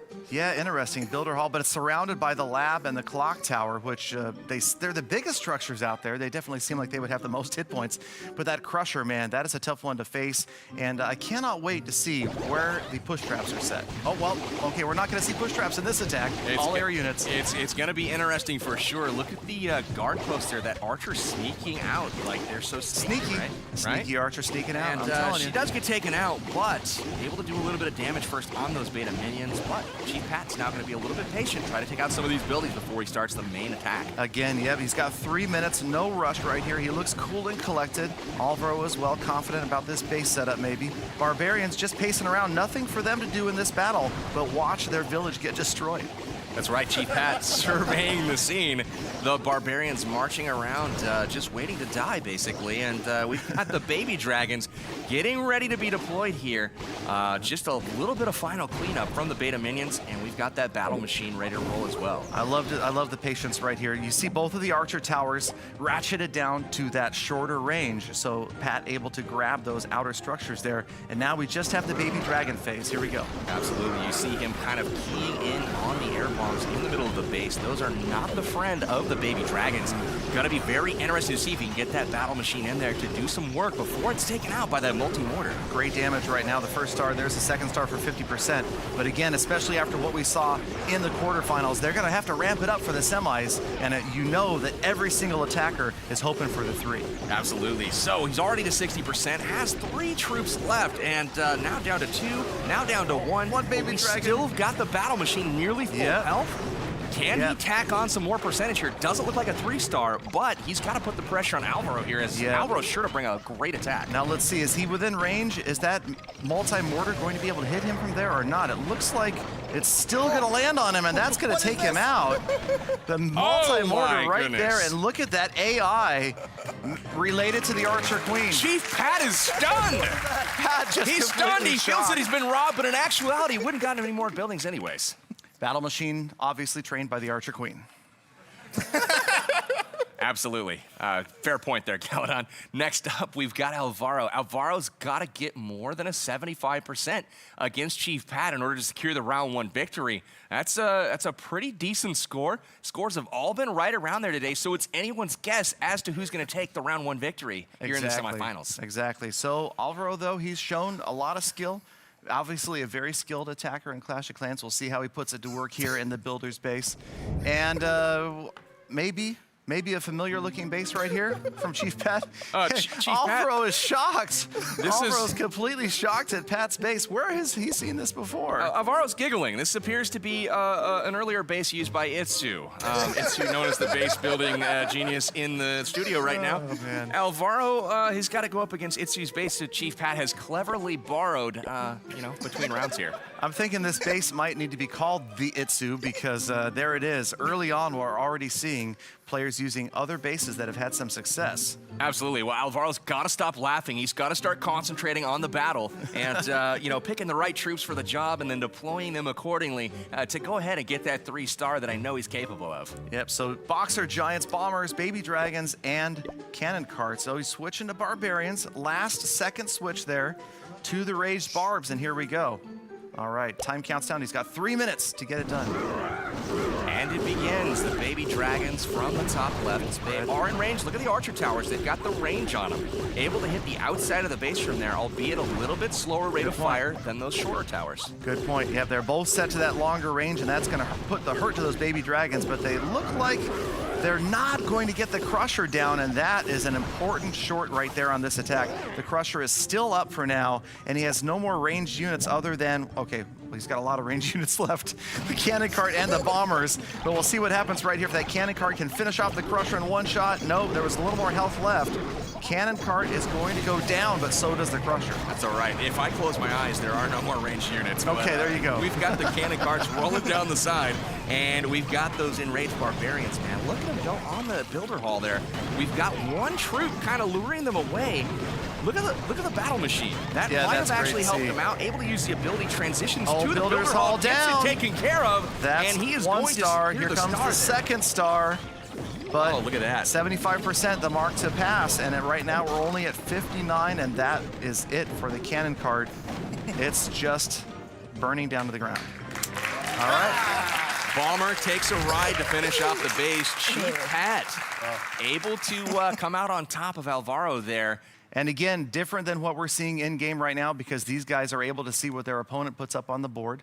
But then again, also, we're looking at one of these guys taking home 100,000 gems to hand out to their community, to their subscribers. So exciting, definitely for people at home rooting for their favorite right now. Absolutely. Hoping that it's their community that gets showered with gems. That's right. Chief Pat putting the United States of America in a very good position. Can the USA receive those gems? We'll see. I think Alvaro just got to look at Pat's base again. And Alvaro, man, he's... Maybe it's his own. Yeah, Maybe I don't know. Alvaro's base to use against him. Pat may be the master base designer over there, not sure.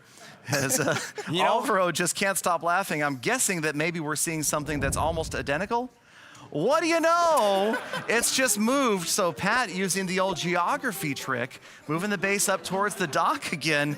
But man, Pat's base, or Itsu's base. Somebody's See how base. it holds up. I feel like this is Las Vegas, and there's like the Eiffel Tower in the middle of it somehow. It's just not the real thing, though. So Chief Pat, not necessarily the most honorable approach, but it may be an approach that works. So we'll have to see here. Alvaro's planning. The last attack didn't go so hot, and Chief Pat's probably feeling pretty confident right now. Well, I mean, that's the thing. Pat honestly can look at that last attack and say, you know, is Alvaro going to be able to adjust and grab a higher percentage this time, or is this base really holding up well enough that he doesn't need to change it?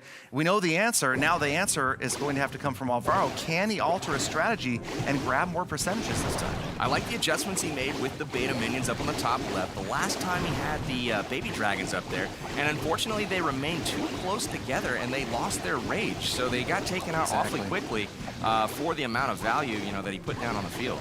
Yep, only 2 beta minions remaining. He's gotten through a few structures on the outside. If we remember that last attack, though, that Crusher right now is still at full health, and the cannons sitting there protecting it. And again, the Archer Towers within range. Again, this is kind of one of those teaser bases where you're tempted to come from the left side, and that's exactly what Alvaro is doing.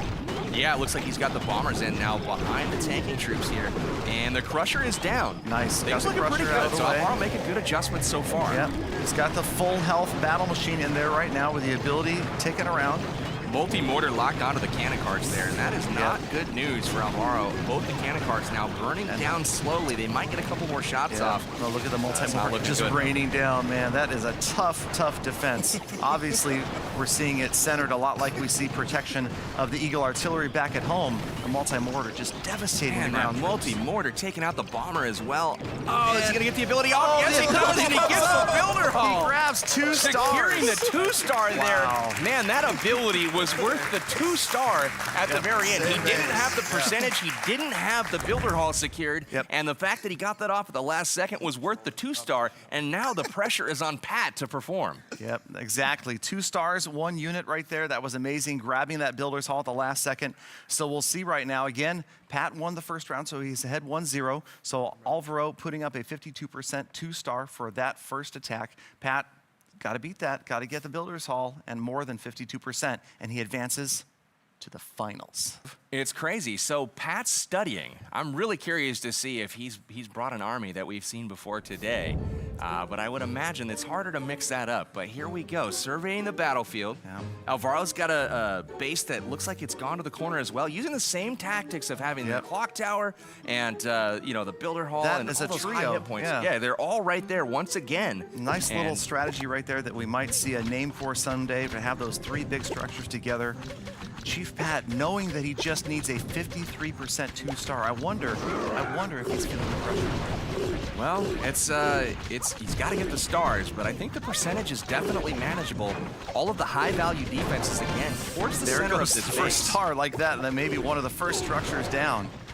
So now he's just got to get that additional percentage. There's a really high-value baby dragon there, taking out not only the builder hall, but all of the guard post troops as they came over to fight that single archer that he dropped. Very skillfully done by Pat. And now we've got 8 baby dragons left in the army camps, as well as the battle machine. This is looking really good so far, already securing 26%. Exactly, and if you look where the air bomb's situated way off to the left, all these dragons need to do is grab these outside structures and a little bit on the far right here where the war machine is, and it's going to be the victory. It's happening really quickly right now. 46-49, here it comes. It's going to be victory for Pat. There it is. There it is. Pat wins it, advancing to the finals. Trolling the audience, thinking about giving it up right there. But he's got it, and he's going to advance to the finals. Chief Pat is going to be victorious over Alvaro. Just a matter of how many percentage points he gets here. That's it, he wraps up. He wraps it up. 75% 2-star. Pat calling mercy there on that attack. It looked like he may have had a shot to get the 3, but he knew that he had enough, only having to get more than 52% on the attack. He did just that. So let's hear it for Chief Pat. Thank you, Itsu. Thank you, Itsu. Thank you, Itsu. USA. Pat with a quick shout out to Itsu there at the end. I like that a lot. And he's our first finalist. It is intense, and that was great to see. Again, that was just best of 3 for the semis. So we'll have one more semi that's a best of 3, and then the finals are going to be the best of 5. That's very, very true. And as always, the winner will be taking home 100,000 gems to give away to their subscribers. All right, so Chief Pat is our first finalist, grabbing the victory over Alvaro. It was a tight one, but well done, Pat. What do you think gave you the victory there, those base designs? I'm telling you, what happened there? Well, when you've been playing Clash of Clans a long time like me, 5 years, your hands get a little shaky and your eyes get blurry. So instead of designing my own bases, I decided to just borrow one from my friend on the other side over there. All right, well, it's a friendly loan. I'm sure Alvaro has something to say about that. Alvaro, my friend, how did that make you feel? You obviously got a chuckle out of the base. Immediately, you recognized it. What did you think when you saw Chief Pat's design? I didn't expect a layout stealer. I mean, you stole my layout. But yeah, I mean, I didn't know how to destroy that base. I didn't know if I should go ground, air. So I mean, I was blocked. Understood. Well, Alvaro throwing a little shade there at Chief Pat, but we've got another matchup coming up in just a moment. Let's go ahead, take a look at the bracket, how things have shaped up so far, and we can see exactly here that Chief Pat has now secured a spot in the finals. Yep, Chief Pat in the quarters took out Lord Val from France and then took out Alvaro from Spain, so traveling around the world, and now here he is at the finals. But one more semifinal match is left, and it's going to be a tight one. It's going to be an exciting one. I'm really looking forward to this one. Brazil's favorite, Bruno.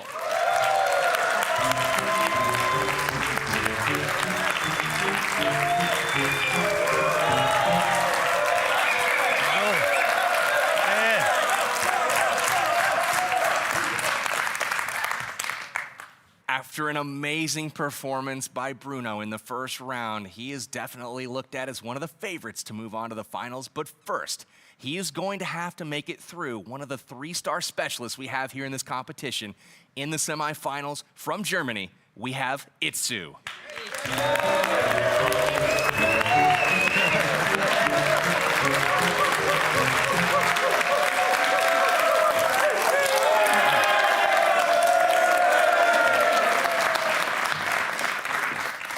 All right, so here we go. We've got Bruno versus Itsu, one of the most anticipated matches of the day, the master base builder against one of the 3-star experts that we've seen today.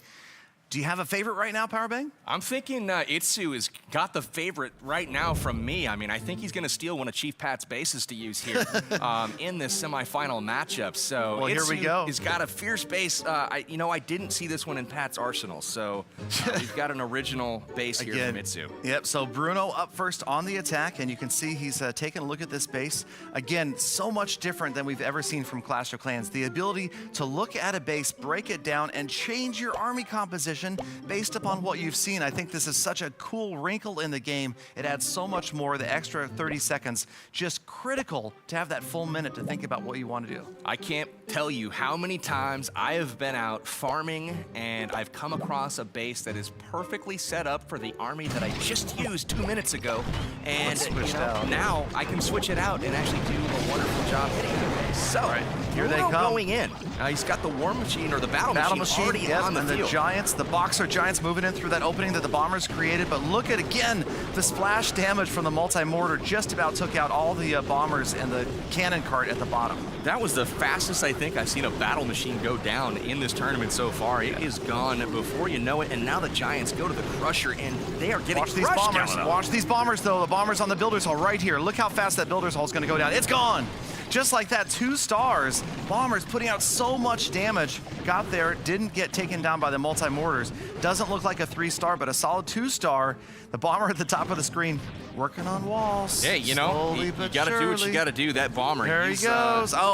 He's doing his part for the squadding up over there. But now we've got the cannon cart on the bottom. Looks like he's going to be able to pick off at least one more building, maybe a second. Depends on if he gets in range here of that double cannon. He's out of range. And watch this. This is one of the coolest things about the new units. Watch what happens to the cart. There, he's burning down, but he's not done. He still gets to go a little bit longer, but not bad. 65% for Bruno opening up in the first round versus Itsu. So Itsu will have to do better than that. And as we've mentioned before, he'll have the opportunity to know what his opponent put up on the board before he even attacks. Exactly. Different in this tournament style than it is for the rest of us that are playing this game, because you can't see normally what your opponent's done. It's just a mad race to try to get as much damage and as many stars as you can.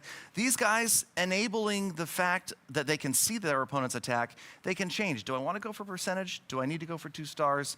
And, well, against either one of these guys, you almost always have to be going for 3. Absolutely. You know, it's really fun in this tournament format to actually be aware of what's happened. It adds to the drama, it adds to the suspense. And now Itsu going at this base that we've seen Bruno use before.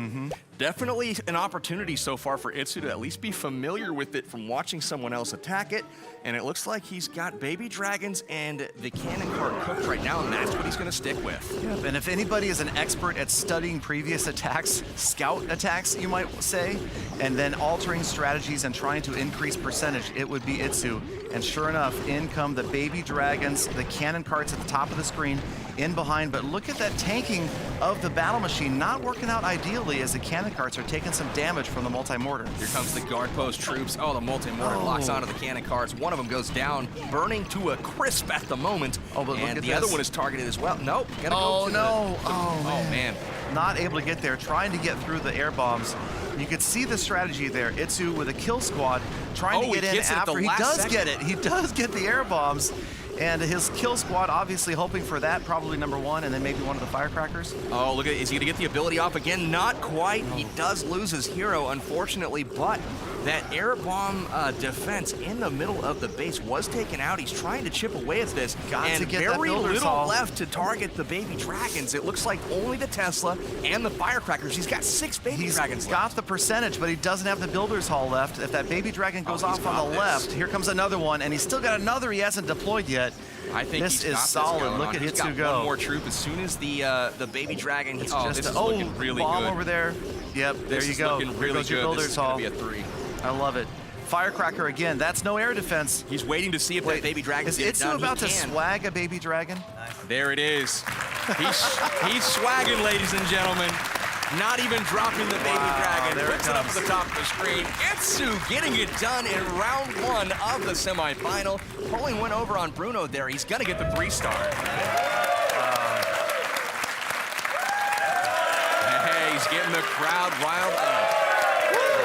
Gotta love it. There you Itsu go. from Germany now with a 1-0 lead over Bruno. Fantastic. So Itsu really putting the 3-star school together there. He's shown some amazing bases on defense, and then that 3-star attack. Swagging a baby dragon, had it left over, didn't even need it. And just a masterful strategy. I love the kill squad getting in there just barely. I think the whole attack really revolved around getting the air bombs down. That was a crucial component of it, though. The one cannon cart army unit that he brought that really was crucial on the final shot before they died actually got the air bombs taken out, and that opened it up for the baby dragons to get to the core. Really, patience is a virtue as far as that attack's concerned. Patience and timing was able to get those baby dragons to the right defenses to take down the base. Exactly, and another cool function of the cannon cart, that ability to continue to fire from a stationary spot at one more target after it gets destroyed. That made all the difference right there. It really if that did. goes down like what you would think a normal unit would when it's destroyed, it's done, then this doesn't happen. But because it had those additional shots, 3-star. So Absolutely. now, round 2. We've got Itsu up next, and he will be attacking first this time. He's surveying the scene. Good-looking base here from Bruno, similar to another one we saw him use earlier. This one looking like a baby dragon. Well, he's got to change his army up a little bit, doesn't he? So he's surveying, got 38 seconds left to figure out what he wants to do. Exactly, that 60-second scout, absolutely critical. And again, the rules here, the attackers cannot use the exact same army 2 times in a row. They have to change out at least one army camp. So right now, Itsu with nothing but baby dragons ready to go. Oh, the guard post troops run around. They're waiting. Yeah, that guard post, man, that is exciting to watch. That is such a different looking thing. It looks zigging like a and zagging builder's everywhere. hut, but it's formidable. Builder's hut with CC troops. I'm telling you. And every builder's hall level, you get more of those guys in here as you upgrade it. All right, here come the baby dragons. And right away, battle machine, work on that cannon. All right, so he has surveyed the base. He's going to try to get in there and take out the air bombs, I believe, with the war machine. Unfortunately, he goes to the south a little bit, targeting the bottom side of that wall. A little bit interesting. I believe he wanted it to target the wall next to that elixir collector that was inside the wall. Not exactly where he wanted that to go. Yeah, that Tesla out towards the outside, making the difference right there, taking out that baby dragon early. There you can see a couple more trying to get in there, trying to get that Tesla out of the way. And the battle machine working his way in on that archer tower, obviously trying to get ground units to take out the air defenses, air units to take out the ground defenses.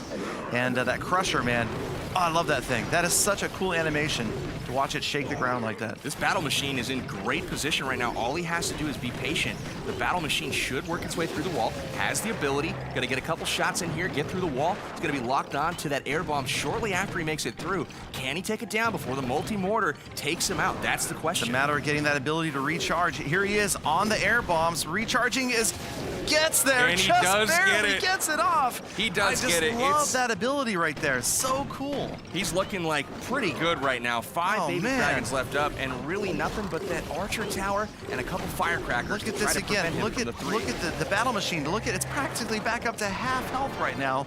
Took so little damage in that last round, and in come the baby dragons. This does look like a 3 power bank. Absolutely. The battle machine cannot be taken down, it looks like, by the multi-mortar by itself, and it looks looks like he's going to be able to cruise through the rest of this just by being patient.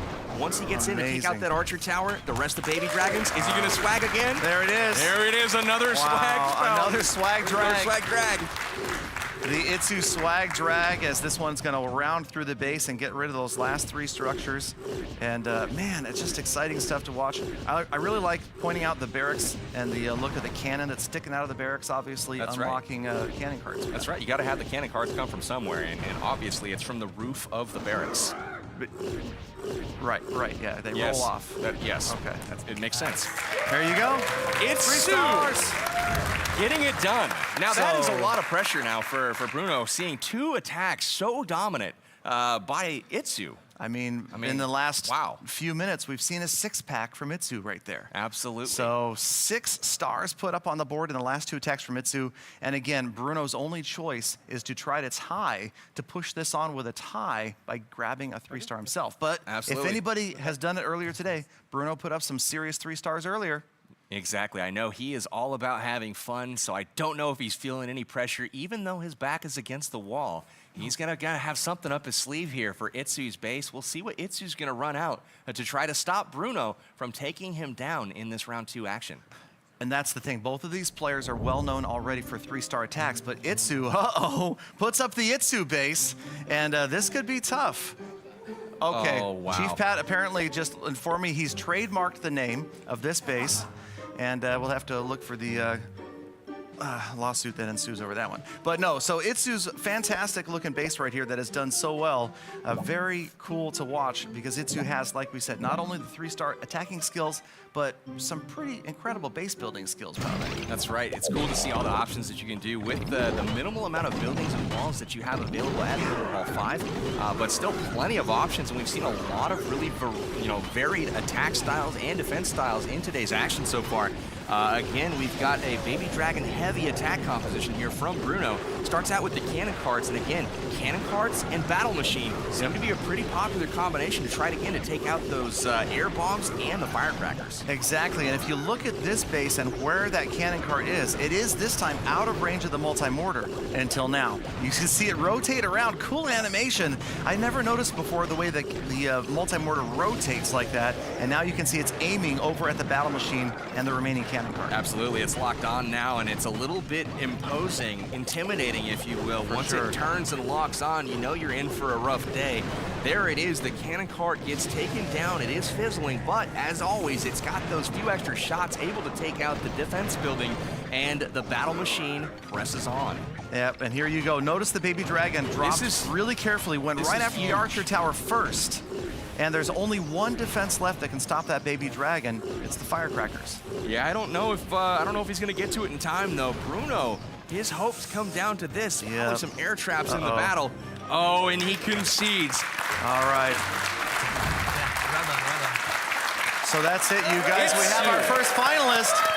Itsu from Germany grabbing a dominant 2-0 win with 2 3-star attacks, and he's going to the finals. Absolutely. We've got our finalists are now set. Itsu is taking down Bruno here, and Itsu's going to be going up against Chief Pat. This is going to be a very, very interesting matchup, but just incredible action here in the finals and a pretty decisive victory for Itsu. Bruno, you had some 3 stars earlier, but it just, I don't know, are those Itsu's bases really that tough? Yeah, Itsu is one of the best players out there, but I'm happy because I did 2 good attacks. I mean, I almost got a 3-star on that base that no one's getting, so I'm happy. Good point. That was probably the most damage we've seen to that base yet today.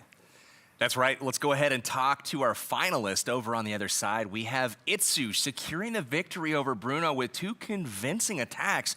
Itsu, what was it that put you over the edge in that one? How did you come up with 2 3-stars in a row to take down Bruno? I think it's a huge difference in the placement of this air bomber defense, and that's all about at the moment. Very good, very good. So Itsu talking about the air bombs in the base and how valuable those are. He made it a point to go after those and really focus on taking them out before he sent in those air troops to take out the rest of the base. Yeah, there's so much to the base design right now with the air bomb range, the multi-mortar range, and even like you talked about earlier, those defending troops, the guard post that paces around can be used to pull the attackers away from the core. Absolutely, and their range, I'm still trying to figure it out. They are going way out of their way to, attack some of these troops. It's really interesting to see how they're, working with the, the defenses to really distract that offense. So let's go ahead, pull up our brackets. We've got pretty much all of them filled out at this point, but we've got one thing left to determine. Yes, one final match, and it's a best of 5 between a couple of players that have just steamrolled their way to victory. We've got Itsu versus Chief Pat, and without any further delay, why don't we bring those players up? Start with the finals. Again, best of 5 representing the United States. Once again, Chief Pat.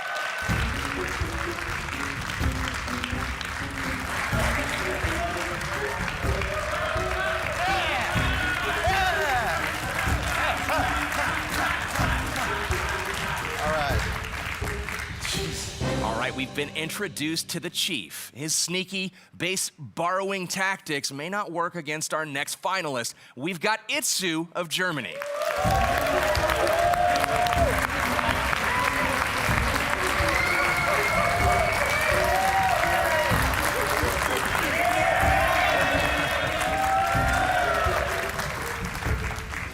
There it is.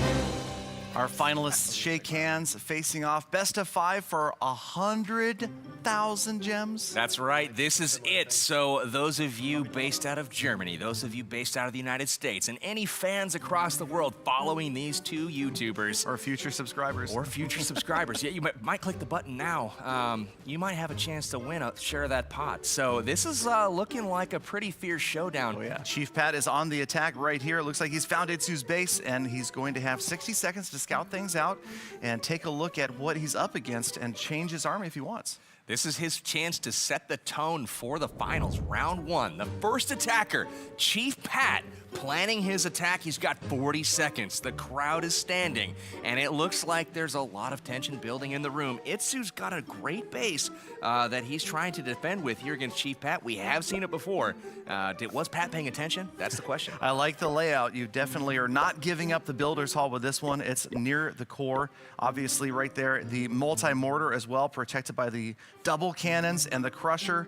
And I don't know, Pat obviously using his time right here. Right now, he looks like he's considering starting with the baby dragons. He's got bombers, boxer giants, and the cannon cards.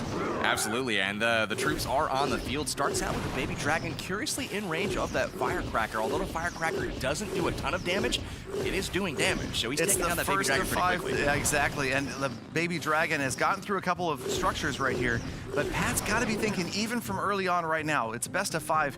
He really wants a 3-star right here. Obviously, Itsu has shown that he can do it. So Pat putting together, dropping. Oh, there goes a giant off the screen. And we've got the first, there are the cannon cards going down through that opening right there. That's a very clever cannon card there on the bottom, just in front of those bombers in case. Everybody's down. Yeah, absolutely. Every single unit's down right now, you guys, and a lot of damage going in, 33%. That crusher is just so powerful. Yep. Absolutely pulverizing. Oh man, look at it, just annihilate those giants. And the multi-mortar taking out the cannon card. The cannon card's still alive, but it's got no range. There's no structure within range it can't fire on. Oh, and mortars. Wow, there's the first star. Last This cannon card could clutch the 2-star here for Chief Pat. It looks like it's going to be out of range. It should go to the Builder's Hall next. I've seen stranger things happen. Watch it pull There it goes. There it goes. Beautiful. Oh, It is going to grab the second star, you guys. And the bomber adding percentages on the left-hand side right there. The Tesla is going to come into play any second. There it is. Cannon cart goes down. Second star is down. Bomber grabbing 62%. This is looking decent. One more. Oh, it goes after the wall. 62%. So close.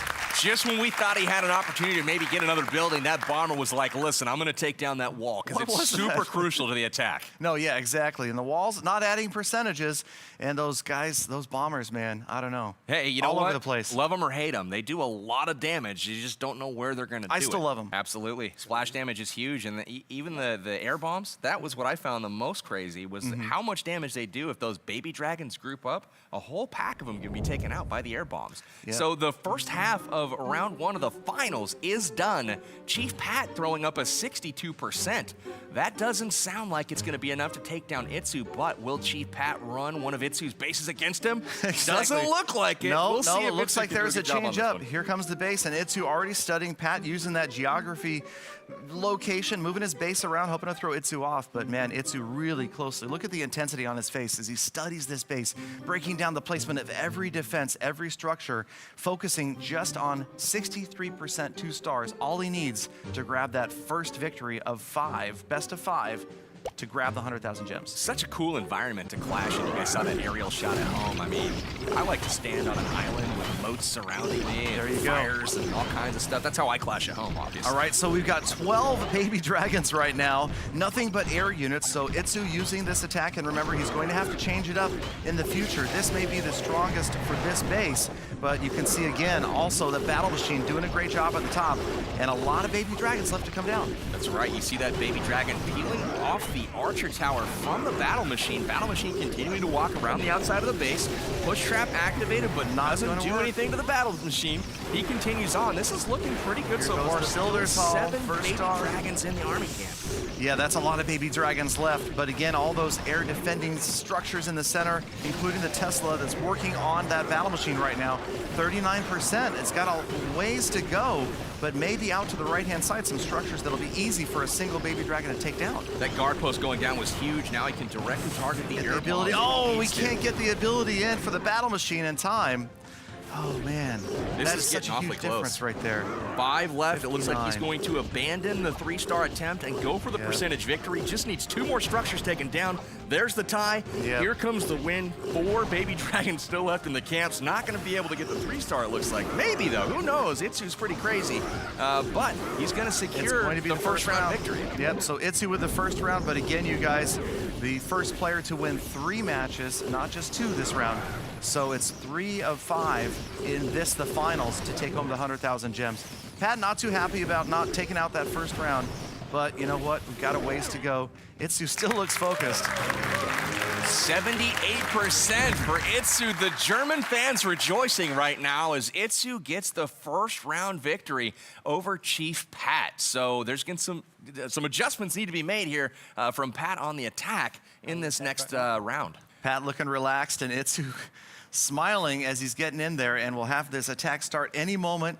Again, this is the finals, you guys. Best of 5 winner taking home 100,000 gems in this, the first ever YouTuber tournament for the builder base in Clash of Clans. Absolutely. Really, really exciting action all day long. Continuing on into the finals now. 1-0 in favor of Itsu. And he is going in right now on Chief Pat's base. And we'll see if he varies up his army composition substantially or if he just tweaks a troop. Exactly. He's got to change 1, but he might change more. Here come the minions. So the beta minions mixed in, that's probably obviously as similar as you could get to all baby dragons, just to mix in 1 camp of the minions. That's right. You know, typically you're going to see those beta minions used as a funneling troop or, you know, picking off some defenses or, you know, trash buildings on the outside of the base. You know, buildings that don't really matter too much or fire back on the offense. Exactly. So Itsu's timer runs out. He's got to start the attack. Can't change his troops any longer. Starts out with the beta minions indeed. Again, with the battle machine up at the top of the base, using that ability, getting things going. Love that battle Just machine. trying to set up those baby dragons here in just a moment. So much fun to watch the battle machine. It's such a cool ability, the fact that it regenerates, that you can use it again and again and again, and it really causes you to have to pay a lot more attention to a little more of what's going on during the attack. And you want to make sure that you don't miss that ability and get some of that health back. And there you see another one of those push traps ineffectively going off underneath the battle machine. You can see only 1 defense is locked onto the battle machine, and he's trying to send in baby drag after baby dragon to keep trimming away those defenses, keeping that battle machine going. And it's going to be tough. He's got the Tesla on it right now. Got to set the bar high here, so Chief Pat isn't Multi-mortar. able to beat him. Another ability is going to get off. Health comes back. That multi-mortar, there's that long range. And this time he runs out from underneath the look at that. shower He of mortar skips the shells. guard post and goes And he's straight to the, oh wow, the air bombs. Oh, but he went down. He pops out of his, looks like a builder. The master builder pops out of his battle machine, and now it's just a few baby dragons left. There's the second star, 52%, and Itsu just slowly creeping up in damage, but now there go the firecrackers to work. Yeah, absolutely. I bet he doesn't end this one early. He's going to go for broke here, trying to set the bar as high as possible. Chief Pat looking on, trying to figure out how he can best Itsu here with a decent amount of percent, but yeah, it's not he's a at 3-star. 68. It looks like this will be close for this structure. Will he get one more? Yes, he gets one more 71. structure. 71, the magic number of the day. 71% for Itsu. So Itsu, with a 1-0 lead, puts up a 71% 2-star against Chief Pat's base, and now it's Pat's chance to try to answer. It's not insurmountable, definitely. Absolutely. So Chief Pat, he's got to go against Itsu now, trying to even up the score at 1-1. Definitely doesn't want to go down 2-0 right here. Definitely, no, that would put his back against the wall, and he'd have to win 3 in a row over Itsu, and that's a tall order for pretty much anyone in the world. That's true. It's never been done. That is true. Exactly. Never been done. A lot of world firsts happening today, and we're getting ready. Here we go. Chief Pat in on another slightly unusual base from Itsu, a rather big enclosure there where you see the Builder's Hall and the major defenses. I like how he separated out the multi-mortar from the air bombs and the crusher. He's going to make him earn it on offense here. Looks like Pat's got the Giants queued up, as well as the bombers and beta minions. We'll see if he sticks with that plan. 25 seconds left to go in the prep time. Yep, double cannon on the outside, kind of protecting that crusher. Obviously, when you see bases like this, players are going to want to pick off the crusher early, the multi-mortar early, or the air bombs. But a well-balanced base like this is going to defend against all attacks from all directions, and nobody does it better than Itsu. Very true. Very nice start here with the beta minions. Look at that, outside of the range of all of the defense, just picking off some key structures, trying to set up the Giants and the Bombers for a successful entry into the base with the battle machine. Yep, 10% so far. He's got 6 Boxer Giants ready to go and 4 Bombers, one of my favorite new troop. It's always fun to watch those Bombers in action. But so many Boxer Giants, and we haven't seen anybody but the minions so far, and he's already at 20%. So a pretty good start. He's picked up a lot of structures on the outside, Powerbang. That's right. He's got a great start going so far. He Tesla has pops discovered up. the Tesla location. That's pretty key. I thought it could have been in the core there in that spot by the air bombs and archer tower, but it is on the outside of the base, and that's pretty key information for Chief Pat as he continues on to try to take this base out. All right, major focus coming in here from Chief Pat as you see him zoom in there, really going with precision right here, trying to figure out exactly the best place to work his way into the center to protect those bombers. Absolutely critical to protect the bombers as they come in. Here come those defending troops on the guard post, and there goes the battle machine on his way in. Unfortunately, the bomber just doesn't feel like hitting the barbarians No, there. the bombers everywhere Bombers go else. for the walls instead. A whole ton of Giants, though, are pushing their way forward, and they're doing a great job tanking right now for the bombers behind Check out them. those 2 bombers, yeah. Look at the battle machine as well. Got nowhere to go but the town hall or the builder hall next. Oh, the Look wall's at this. open. There they go. They're going after the Builder's Hall. If he can So you've protect got the bombers here, he's got a and shot the at battle machine. percentage. He's got the second star for sure. It's going to be about percentage here, and it's all about those 2 bombers. It's all about the 2 bombers. It's not over yet, you guys. 59%. He loses the bomber at the top. He's got the war machine though, get and the that bomber on ability. the right-hand side. Will the war machine get the ability again? He does. He's got the ability. Another structure. 62%. If he gets the archer tower, bomber he on the might right. be in good shape. 65. He just needs a couple more He structures. runs out of Here it range. He's comes. going to have time for another ability. It's going to be so close. 68. He needs Oh 2 my more goodness. structures for the win. He's gonna One get the structure ability to tie. again. Here it comes. He's got the ability. Save it for the. Oh He's my got goodness. it. There it goes. It's going to be the last structure Look for at the this, win. ladies and Battle gentlemen. machine clutches it out. Chief Pat evens the score. Battle machine does it. That was amazing. Chief Pat evens the score. What a Wow. dramatic comeback there. It looked like it was all lost, but the Oh my battle gosh. machine lifting that on his back, and he is going to carry Chief Pat to a round 2 victory. It's all about the renewable ability of the battle machine. I just love that activity. I just love that. The fact that you can use it over and over again has added so much. There's so much coming to the game, that's come to the game. I got to calm myself down. It's just too much. Can't even handle it. There's so much going on. We are a best of 5, so the next attack does not clinch. It simply gives the winner a 2-1 lead. Chief Pat will lead off the attacking against the Itsu base. It is the Itsu base. The One crowd more is time. standing now, and Chief Pat's going to try to set the bar high for Itsu.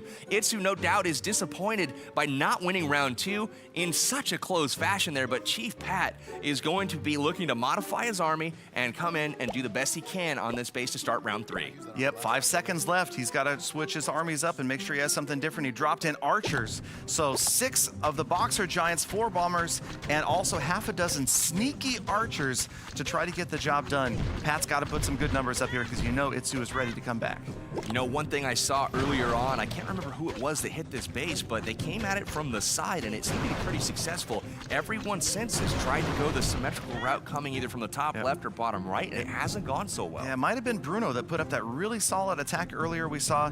This is kind of one of those teaser bases. It tempts you to come from the left where there's fewer walls. It looks like it's more open and easier target, but it's not sometimes, as on the right-hand side, you can see you've got those firecrackers in the enclosures and, of course, the multi-mortar that can really reach out and touch someone. Just like it's touching them right now. Ouch! Oh, Sneaky Archer man. is done. Now that multi-mortar didn't lock on right away because the archers are actually sneaky. They're Here kind they of out come. there invisible.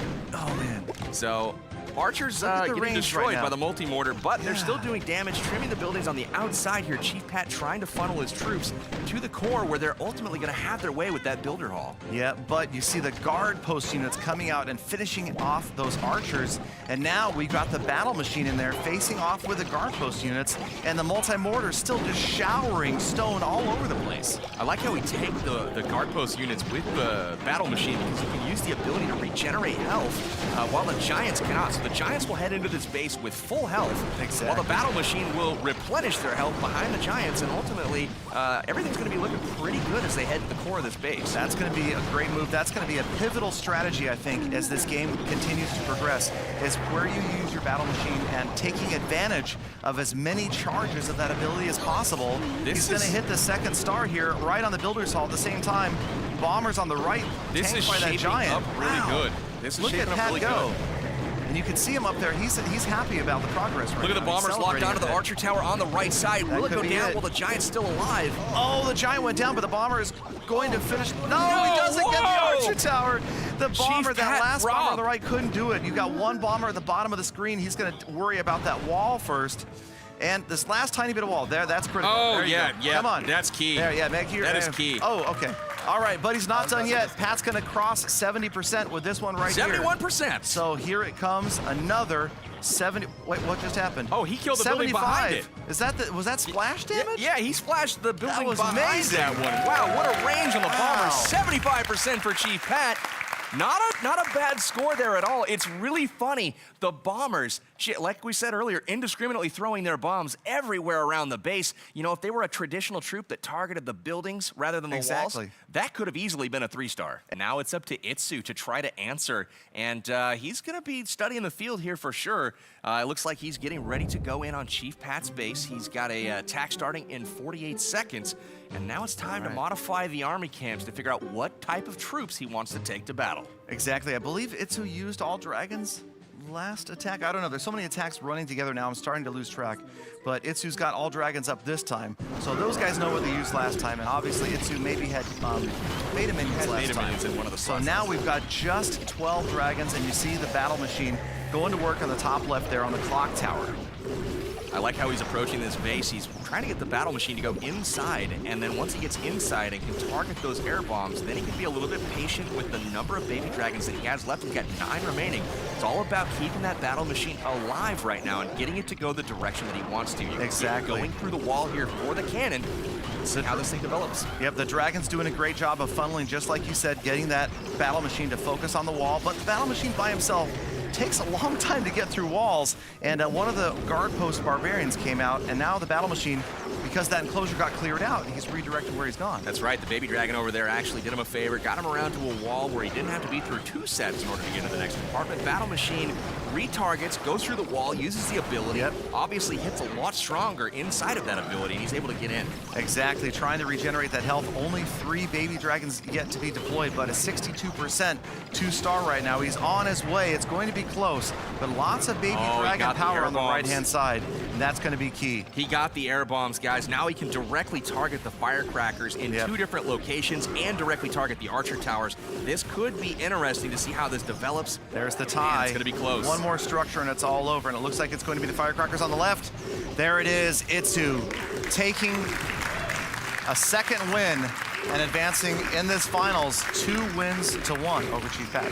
Very nice work from Itsu there, masterful at his craft. He's just targeting the defenses that he needs to target.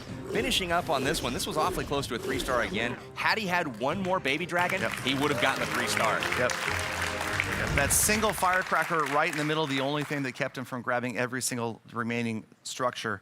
And 2-1, but again, this is best of 5, so Itsu's got to put up 3 victories in order to take home the 100,000 gems. Absolutely, so we are now down to crunch time. Chief Pat knows that he must win 2 rounds in a row in order to get to that 3 mark that is going to give him the finals. So Chief Pat has to win out in order to win the championship here, while Itsu just needs to take 1 of the last couple of rounds here.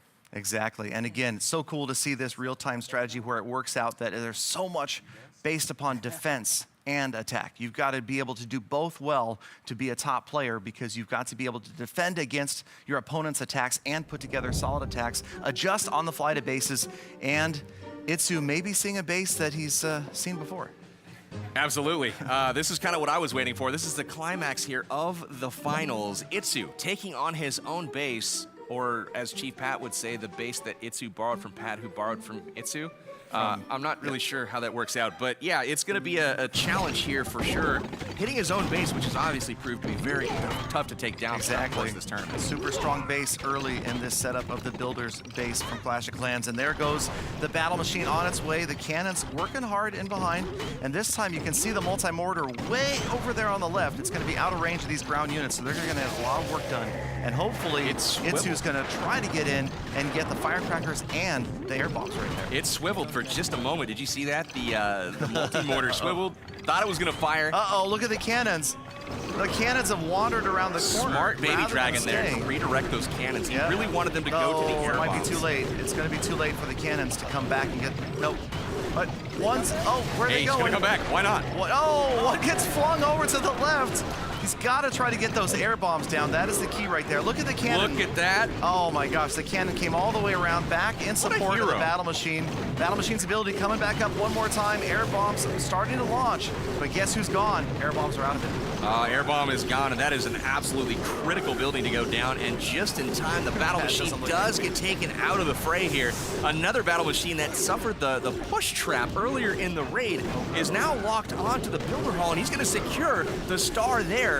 And he's pushing for glory here, it looks like, with several baby dragons left in the cans. Archer Tower and that Tesla. Tesla about to go down. Archer Tower looks like it's going to fall. He's got 2 baby dragons left this time. The look on Chief Pat's face tells the story. Baby dragons. Wow. Look at that, Itsu. Oh boy. Oh man, that's a tough There they one go. right there. Itsu with a 3-star. So again, like we've seen earlier, look at that. 4 baby dragons up at the end of this attack. 2 got swagged, and that is a tough mark. Absolutely. For Pat to tie. All right. Pat looking to extend the finals now. That is a tough mark to beat. Itsu, I think he had an advantage there, knowing what was in the base and how to beat it. Seemed to be familiar with that layout, to say the least. Well, that's the thing. I would expect that players that spend hours and hours designing bases, these guys didn't have a lot of time to design these bases, but back in the home village as well, are going to have a little bit of an advantage as to how to break down and how to attack the same base, right? Absolutely. So we are down to the very, very thick of it. Pat has to get 3 stars in order to keep this competition going. So, you know, Itsu definitely has the advantage here. He's got Germany and his fans in a position to win 100,000 gems. I'm You know, excited to see how this thing there's finishes. some fans back home that are absolutely tense, ready to celebrate, but Pat is not done yet. He's been known to come back from being far behind. He needs right here a 3-star attack to cause this round to be a draw and to continue on because he's down 2 wins to 1. Best of 5 finals. And I think we've seen this base. This is the base that Itsu's been running for a while now. Absolutely. He got a spring trap there in front of the cannon on bottom that was really harmful to him before. He brought the Giants once again. We'll see if they suffer the same fate. He starts off with the beta minions here. He's got beta minions, bombers, and baby dragons, a hybrid army to try to take out this base for the 3-star that he so desperately needs to keep this competition going. Exactly, and you've got that multi-mortar right in the center being protected by a pair of double cannons and the firecrackers with the air bombs way off to the left-hand side, and the archer tower is set to that smaller range but faster firing. Absolutely. Look at the firecrackers. They are able to reach out there and touch those beta minions. Beta minions doing some work, but still, you know, it's definitely tough to take out these buildings without, you know, that longer range of their first few shots. Once they stepped in a little bit closer, firecrackers able to lock on. Yep, Giant dropping down, guard post patrolling, just smashed the Giant right there, and the multi-mortar and the guard post units taking that Giant out, and you still have all 4 guard post units on the ready. Man, they're fast. Those things, they're roaming around. They're ready to go out there and smash something. So Chief Pat sending a Giant. I don't know if you guys noticed that to try to trigger the spring trap there. It did not trigger any spring trap. No. And Chief Pat a little bit upset. We'll see what happens right here as he sends in some more units. Itsu claims magic. Now there's an air bomb. There was a bomb there instead, and here comes that baby dragon. Units moving in. 42% damage, only 1 baby dragon left to deploy. Pat's really got the pressure on right here. Not a lot left to do but deploy 1 more baby dragon and then hope that he can keep that ability going for the battle machine. It looks like the Crusher is having its way with the battle machine and the Giant over there. That is a menacing defense. It's absolutely the Crusher takes out the battle machine, and that pretty much writes the story right there, you guys. Look at this. The last unit's down. You got a bomber over here on the left. You got a baby dragon left on the right, but it doesn't look good. 68% damage. Pat holding on. But that last baby dragon, the bomber's gone after the walls. More walls going down for the bomber. With a minute left of this attack, Itsu looking relaxed right now as that bomber's going to get within range of the Tesla, and that is going to be it, you guys. That is going to do it. Chief Pat giving a round of applause to Itsu. Wow. A very, very, very amazing performance by Itsu.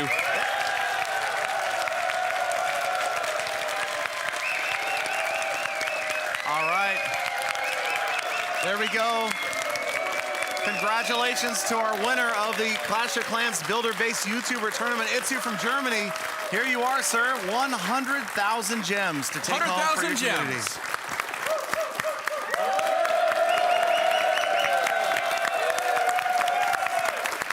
And as our runner-up, Chief Pat, I've brought you a delicious chocolate cake. Here we go. Let's hear it for Chief Pat. All right, I gotta ask a couple questions here, Chief Pat. You know, playing the update. What did you think, man? You know, the update is a lot of fun. I have to say, you know, doing all these different Clash of Clans live streams, this is by far my favorite one. The real-time strategy is amazing, so super excited for the update. It's really awesome. That's awesome. Good to see you do so well in the tournament, making it all the way to the finals. I feel like we've seen you here in most of the tournaments you participate in. Way to represent the US of A. Nice work, man. Yeah, I tried my best. I think it's rather fitting that the match that I ended up losing with was when I used his base. He ended up crushing it, so it was a perfect fitting to a really fun stream, so I'm really happy I got second place. Absolutely. Congratulations here for Chief Pat. Good job. All right, and Itsu, do not feed me that. You are our champion. You came out and put on a school of 3-star attacks. The bases that you build have already been copied as of today. Maxed out Builder Hall 5, really showing how it's done. Congratulations, and do you have any secrets, anything you can pass on to people that what happened out there? You just destroyed everybody you came in contact with. I think sitting alone at home and trying your bases is kind of good. You definitely knew how to build them and break them down. Yeah, so that was the key. And I think Pat showed that in one of his matches. And yeah, it was a great tournament. Well, thank you again, Itsu. Once again, congratulations. First ever champion right here, you guys. Congratulations, Itsu. All right, guys, we've had an amazing tournament here today. Fantastic performance from all 8 YouTubers from around the world. Hopefully all of our international viewers really got a kick of seeing their favorite YouTubers up here doing battle on the brand new Builder base with all the new defenses, all the new heroes, troops. I mean, absolutely incredible stuff. I can't wait to get back to playing it. Galdon, you got any final thoughts? That's going to do it. It's going to wrap it up. Thank you guys at home. Thank you, Powerbank, for being here with me. All these fantastic YouTubers, everybody in the audience. Enjoy the update. It was amazing. See you guys next time.